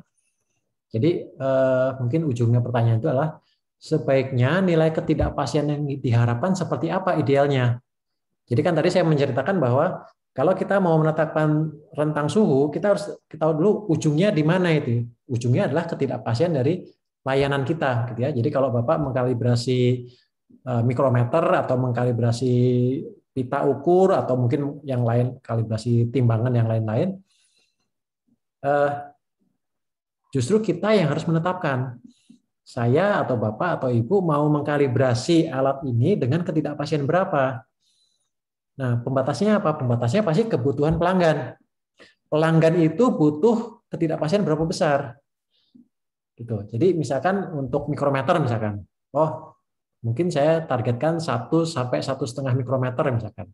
Untuk kaliper misalkan jangan lebih daripada 30 mikrometer misalkan. Untuk alat-alat yang lain ya mungkin bisa disesuaikan. Tapi jawaban kepada Pak Andre ini, nilai ketidakpastian yang diharapkan itu ya sebetulnya sesuai yang diharapkan pelanggan. Dan kalau pelanggannya juga tidak tahu, sebenarnya masuk lebih dalam lagi kepada alat itu mau dipakai mengukur apa. Gitu. Sebuah mikrometer yang dipakai untuk mengukur lembaran plat baja itu mungkin beda dengan yang dipakai untuk mengukur ketebalan kayu lapis misalkan. Sama-sama mengukur ketebalan tetapi presisi yang dibutuhkan itu berbeda. Gitu. Jadi ujungnya adalah berapa presisi yang atau berapa ya katakan istilah umumnya akurasi gitu ya. Akurasi yang dibutuhkan oleh pengguna alat itu berapa gitu. Ini nanti mungkin bisa jadi topik berikutnya Pak ya. Ya, betul. Oke, siapa lagi nih? Oh, ini ada yang mungkin pertanyaannya di forward oleh admin kita. Untuk kegiatan kami banyak di in situ pekerjaan di puskesmas. Kenyataannya tidak ada AC. Apa yang harus kita lakukan? Suhu di puskesmas itu bisa 32 derajat Celcius. Baik. Jadi intinya seperti yang saya sampaikan sudah disampaikan di konten tadi, ketika kita mengukur tidak pada suhu standar, maka kita harus mengoreksi. Intinya itu. Pertanyaan yang lebih sulitnya sebetulnya bagaimana mengoreksinya, karena ketika sampai itu 32 derajat Celcius, ya model itu mungkin sudah terlalu apa ya, semakin besar ketidakpastiannya barangkali begitu.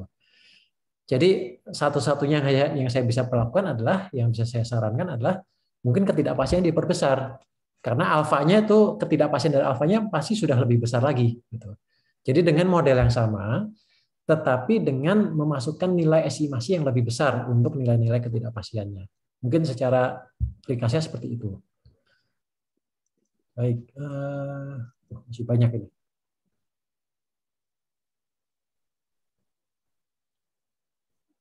Oke, dari Pak Andri Susanto, Pak Kernhild, ini kira-kira sudah terjawab tadi ya, mengenai masalah kelembapan dan suhu penyimpanan. Ya, betul. Dari Pak Bagus Wibowo, apakah uji banding validasi bisa menggunakan analisis EN score? Ya, biasanya itu yang saya sarankan gitu ya, pakai nilai EN.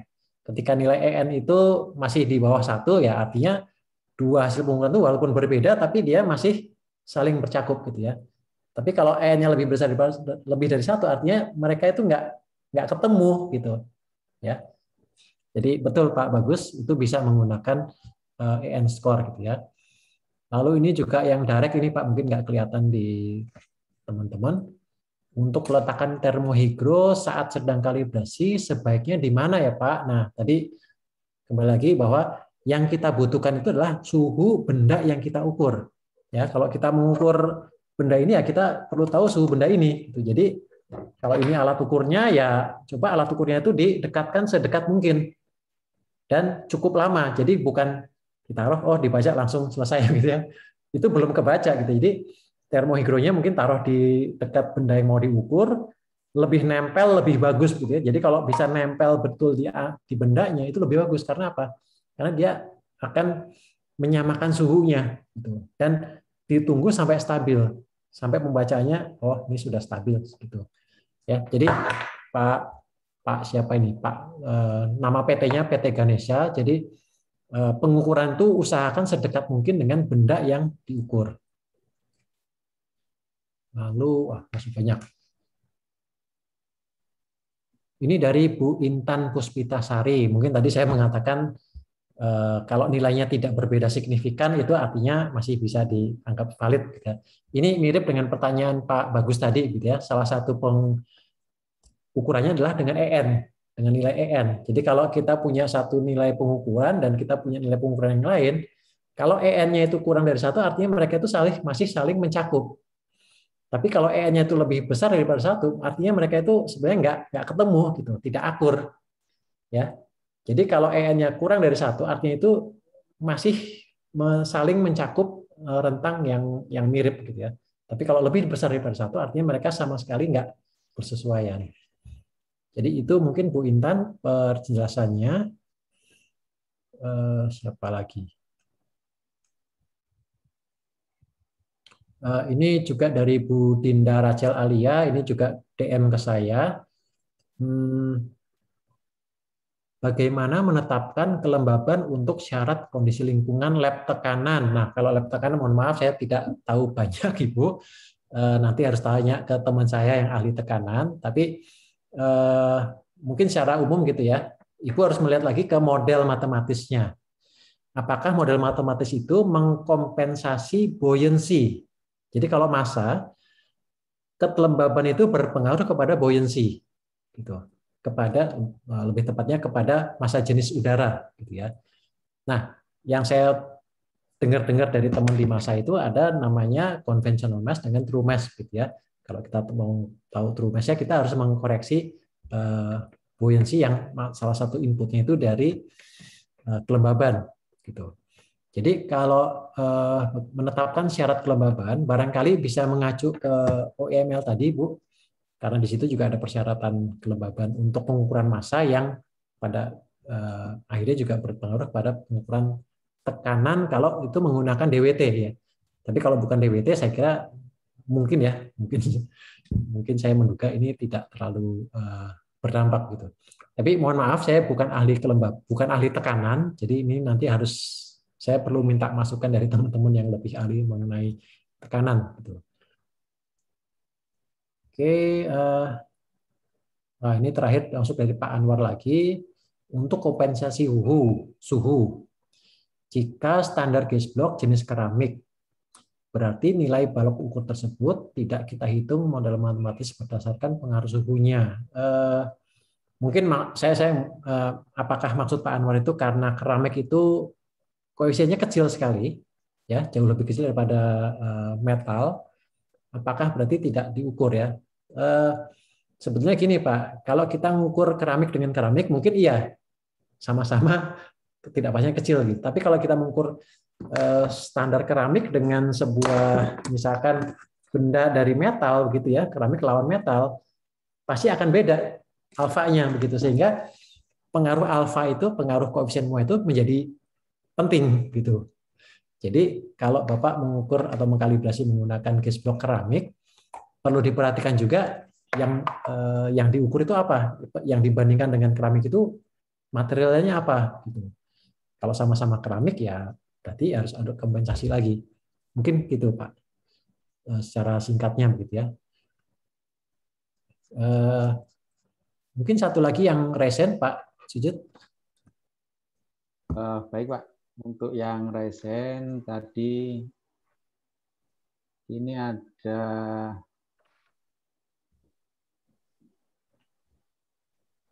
dari Pak Suyitno ya. Ini teman lama ini Pak. Ya, beliau termasuk yang senior ini. Silakan Pak Suyitno. Disampaikan langsung pertanyaannya ke Pak Probo. Terima kasih Pak Probo. Pak Yitno. Assalamualaikum warahmatullahi wabarakatuh. Sebetulnya mau pertanyaan apa ya udah di ini. Sebetulnya udah banyak hampir sama. Tapi ini ada salah satu Pak. Kalau laboratorium sudah menentukan suhu 20 plus minus 1, tetapi pada waktu kalibrasi berlangsung itu hasilnya di luar 20 plus 1 Pak. Itu ada salah satu contoh tadi dimensi sudah ada formulasinya Pak. Tapi bagaimana kalau mengenai massa Pak itu? Apakah formulasinya sama dengan dimensi atau berbeda? Karena itu salah satunya ada densitas dan kerapatan jenis Pak. Terima kasih. Assalamualaikum warahmatullahi wabarakatuh. Waalaikumsalam Pak Suyitno. Baik, ini ada Pak Suyitno dan Suyitno nih Pak. Ada dua nih Pak. Ya, kita persilakan juga Pak Suyitno yang pakai Y dulu Pak ya. Ya. Yang pakai Y. Pakai Y. Ya, jadi gini. Jadi inti dari paparan saya hari ini adalah sebenarnya Pak, bagaimana kita menetapkan batas itu yang seperlunya begitu ya. Jangan kita menetapkan batas yang sulit dicapai, tapi toh kita tidak butuh seketat itu. Dengan contoh untuk terapan di dimensi tadi. Nah, jadi dengan prinsip yang sama, saya kira bisa diterapkan di area pengukuran manapun, sejauh kita bisa memodelkan pengaruh besaran-besaran tersebut terhadap besaran yang kita ukur. Jadi yang saya ketahui, massa itu dipengaruhi oleh suhu dan kelembaban dalam hal densitas udara, Pak ya. Jadi ketika suhunya berbeda, tekanan udara berbeda, kelembabannya berbeda, maka buoyancy udaranya akan berbeda sehingga massa terukurnya itu menjadi berbeda gitu. Jadi secara ringkas barangkali intinya ya kembali ke modelnya. Kita harus pastikan dulu bahwa model itu memang model yang sudah divalidasi dan sudah menggambarkan pengaruh antara sumber pengaruh itu dengan hasil ukur kita. Mungkin itu Pak dari Pak Suyitno dengan Y. Terima kasih. Siap Pak. Baik. Mungkin Pak Suyitno dengan J. Baik, selanjutnya Pak Jitno, Pak Suyitno. Silakan Pak. Baik, terima kasih Mas Sujud. Selamat siang Pak Probo.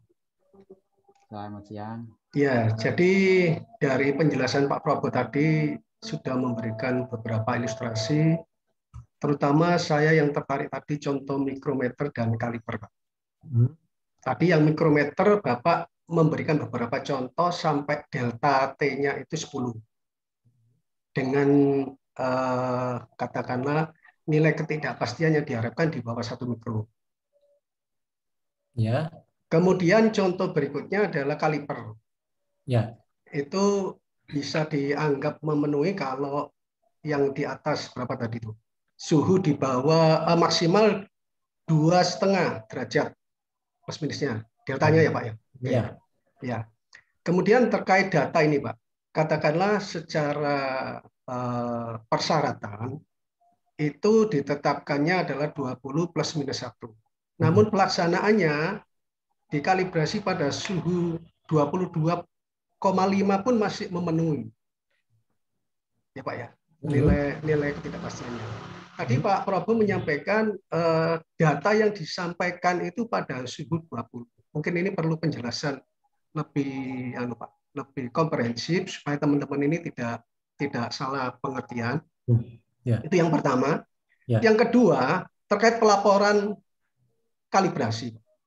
Seringkali kita lihat di sertifikat, apakah itu sertifikat standar, apakah itu sertifikat yang diterbitkan oleh laboratorium yang terakreditasi. Ketika menyampaikan data suhu, itu tidak suhu real, tapi persyaratan yang ditulis misalkan 20 plus minus 1. Padahal di dalam laporan itu yang kita harapkan adalah suhu real pada saat pengukuran itu berapa. Namun di sertifikat ditulis 20 plus minus 1. Ya. Nah, ini bagaimana Pak? Supaya tidak rancu nanti di dalam pelaksanaannya di lapangan. Terima kasih Pak Probo. Baik, makasih Pak Yitno. Ya, jadi pertanyaan pertama tadi ini mengacu kepada simulasi ini Pak ya. Jadi apakah tadi sebenarnya kita mulai dari pertanyaan ini kan Pak ya, pertanyaan nah ini yang sering terjadi di lab pada waktu asesmen ya, pada waktu asesmen asesor melihat loh di IK-nya ditulis persyaratannya itu 20 plus minus 1 derajat Celcius ya. Kenyataannya teman ini mengukur pada suhu 21,6 derajat Celcius gitu ya, entah dilihat dari rekaman maupun dari aktual gitu ya. Nah, argumentasi saya adalah bahwa mungkin dalam kasus tertentu suhu 21,6 ini masih valid, dalam arti masih bisa memberikan nilai ketidakpastian yang sesuai gitu. Nah, pembuktiannya pertama saya melakukan simulasi tadi. Simulasi secara matematis begitu ya, dengan menggunakan model yang lengkap tentunya, bukan model yang sekedar contoh di sini. Misalkan dengan model yang lengkap itu setelah saya simulasikan pada suhu 1 derajat, pada suhu misalkan 21 derajat, 25 derajat, 30 derajat, ternyata ketidakpastiannya seperti ini ya dalam simulasi ini. Nah, kalau kita menemukan bahwa oh ternyata ketika suhunya menyimpang sampai dengan 2,5 derajat itu masih mencapai kebutuhan ketidakpastian yang diinginkan gitu. Nah, berarti kembali ke sini ya. Jadi apa yang harus disesuaikan? Ya, kita bisa mengubah ininya, kita bisa mengubah persyaratan suhunya gitu sehingga tidak lagi harus 20 plus minus 1, tapi IK itu kita revisi menjadi misalkan tadi 20 plus minus 2,5 misalkan. Ya. Jadi itu Pak argumentasi yang mau disampaikan gitu bahwa untuk mengurangi ketidaksesuaian pada saat asesmen itu, Bisa dua cara, dengan cara memperbaiki labnya atau memang dengan melonggarkan syaratnya kalau memang syarat itu tidak terlalu harus seketat itu. Kemudian pertanyaan yang kedua tadi juga sudah saya uraikan dalam salah satu tanya jawabnya gitu ya. Mana tadi? Nah ini. Jadi ya yang disampaikan Pak Yitno yang terakhir adalah memang seharusnya lab kalibrasi itu menuliskan di dalam sertifikat kalibrasi berapa suhu aktual pada saat mengukur atau melakukan kalibrasi alat yang dilaporkan di situ gitu. Bukan tadi misalkan 20 plus minus 1 atau 20 plus minus 2, bukan itu sebenarnya. Tapi aktual pada saat mengkalibrasi itu ternyata 20,8 ya, tulis 20,8. Plus minusnya berapa? Plus minus berapa? Tadi ketidakpastian dari termometernya, fluktuasi suhunya itu berapa dan sebagainya. Mungkin plus minus 0,2 misalkan. Nah, itulah nilai yang seharusnya dilaporkan. Bukan 20 plus minus 2-nya gitu. Mungkin itu yang untuk Pak Yitno.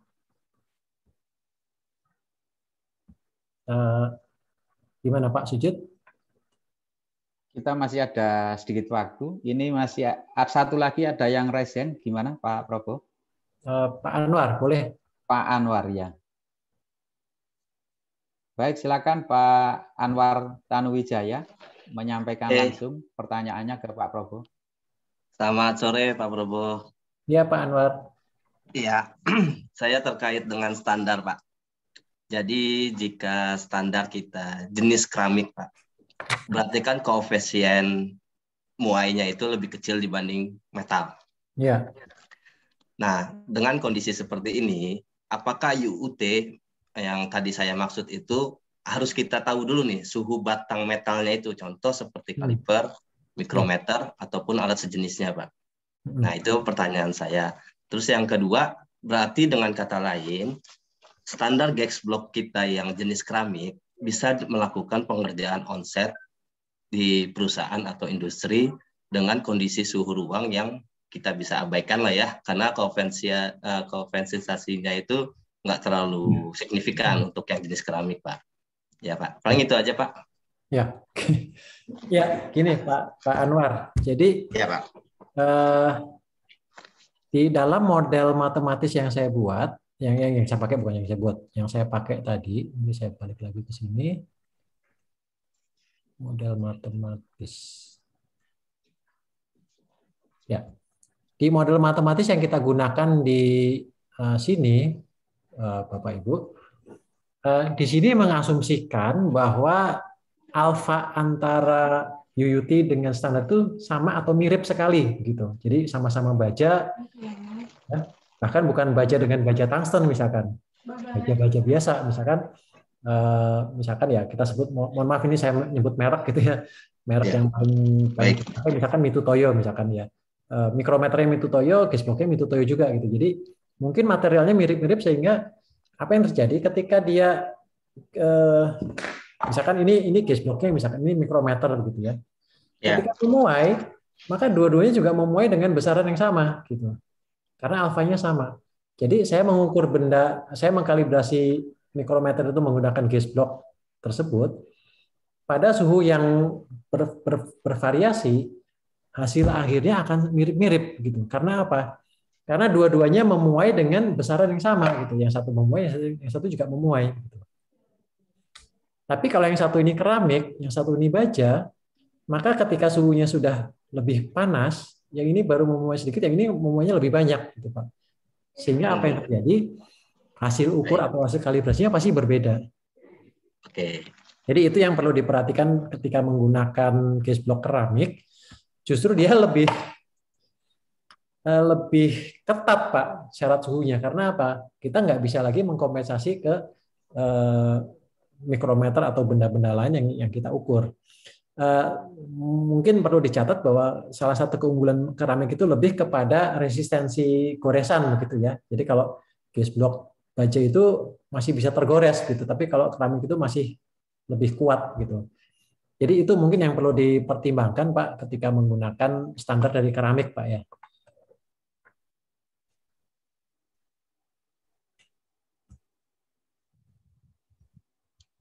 Kemudian masih ada satu lagi yang resen, Pak Probo, bagaimana? Baik, saya coba lihat yang di chat dulu, Pak ya. Ini ada yang boleh. Private ke saya gitu ya. Oh ya, ya. Yang ingin saya tanyakan tentang kalibrasi instrumen analitik yang menggunakan CRM sebagai standar acuan, gitu ya. Umumnya CRM sudah memiliki tabel nilai sesuai dengan suhu aktual. Jadi memang ada hubungan antara suhu dengan nilai CRM-nya, begitu ya. Dapat melakukan pemondisian lingkungan tetap valid hasil kalibrasinya.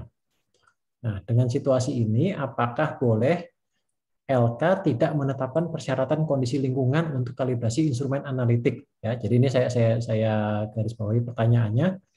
Apakah boleh lab kalibrasi tidak menetapkan syarat kondisi lingkungan untuk kalibrasi instrumen analitik?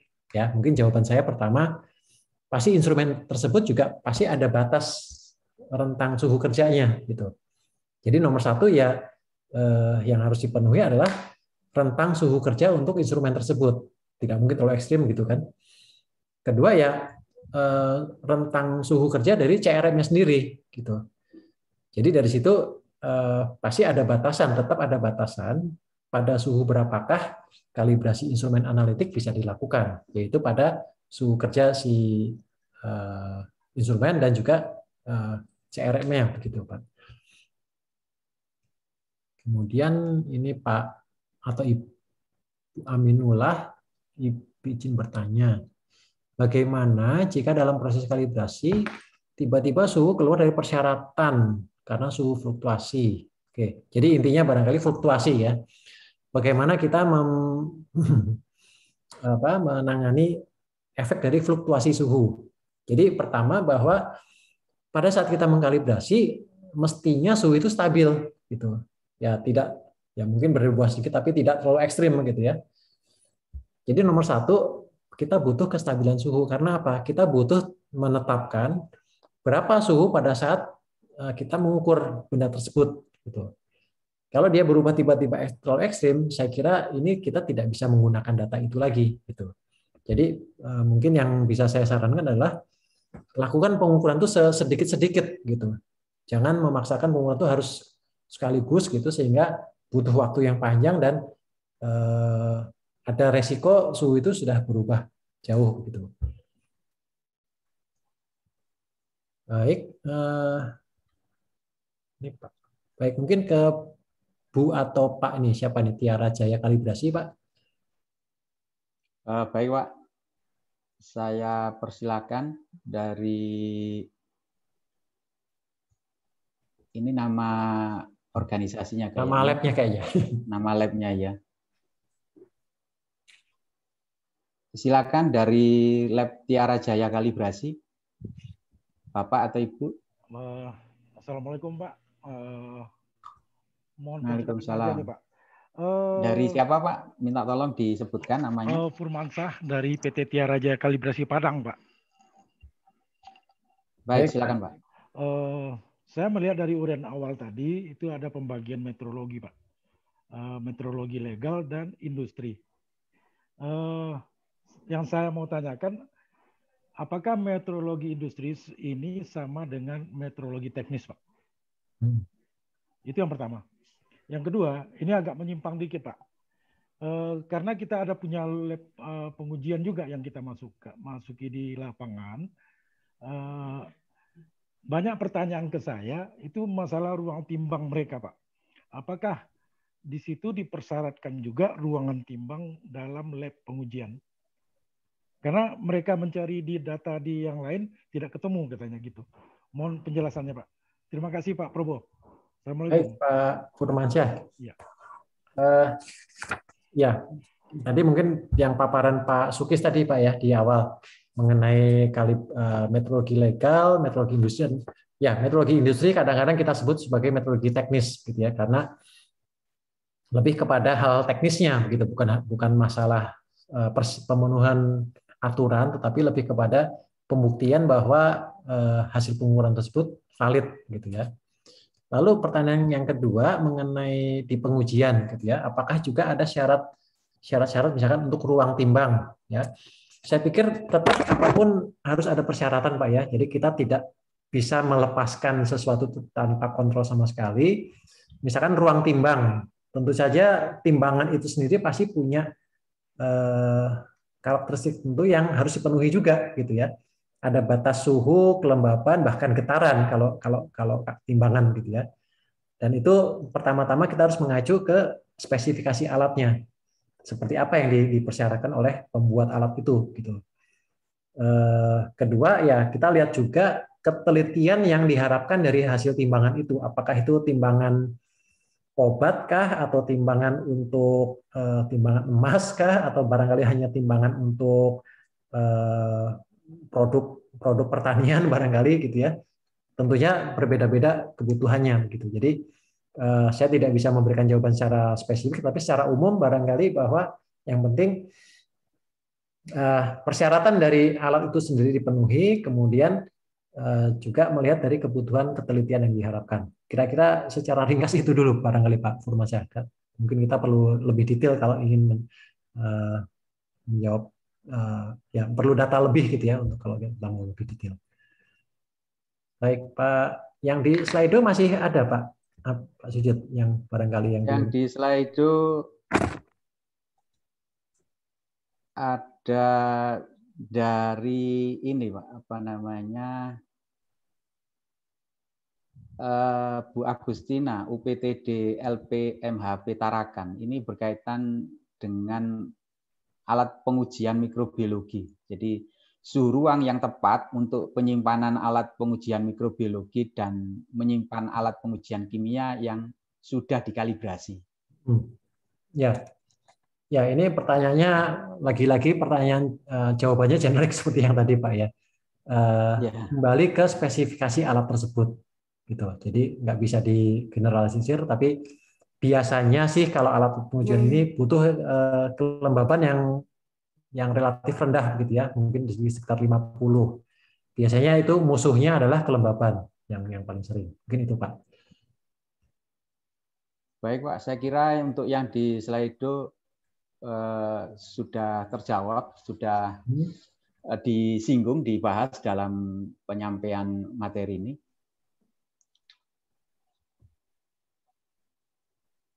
Mungkin ini tadi sudah tidak ada yang resen ya. Oke. Jadi kita sudah sampai waktunya Pak Probo. Jadi 3.15. Saya kira sangat menarik tadi apa yang disampaikan oleh Pak Probo berkaitan dengan persyaratan suhu ruang kalibrasi. Jadi bagaimana menetapkan batas suhu ruang kalibrasi yang sudah disampaikan panjang lebar, termasuk juga pertanyaan-pertanyaan yang cukup banyak tadi sudah dibahas dan diskusinya cukup interaktif. Kemudian sebagai penutup, saya kutip lagi tadi dari yang dijelaskan atau disampaikan Pak Probo berkaitan dengan kondisi lingkungan. Jadi persyaratan kondisi lingkungan bukan sekedar formalitas.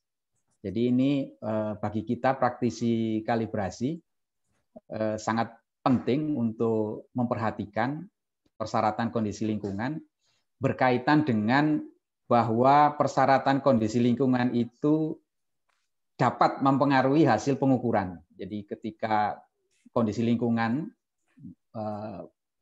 secara tadi model matematis ataupun secara pengukuran itu sangat berpengaruh ke hasil, maka lab dan kita sebagai personel kalibrasi harus memperhatikan itu. Saya kira Bapak dan Ibu, kita cukupkan webinar seri yang pertama. Jadi seperti yang disampaikan Pak Probo, kita berusaha untuk secara rutin menyampaikan webinar seperti ini atau kolokium yang membahas tema-tema yang sangat penting dan sangat bermanfaat bagi kita, Bapak dan Ibu, berkaitan dengan masyarakat meteorologi Indonesia, bisa juga bergabung pada grup WhatsApp yang nanti di sana kita informasikan berbagai hal berkaitan dengan kegiatan MMI, sekaligus juga berdiskusi terkait dengan seputar kalibrasi. Dan juga berkaitan dengan meteorologi secara umum, yaitu ilmu tentang pengukuran.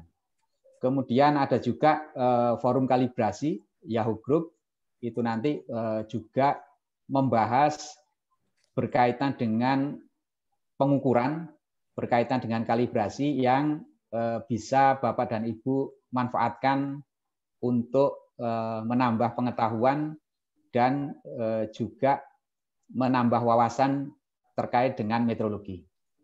Saya kira itu saya cukupkan. Terima kasih yang sebesar-besarnya kepada Pak Probo yang sudah menyempatkan waktu di tengah kesibukannya untuk memberikan materi yang sangat bermanfaat.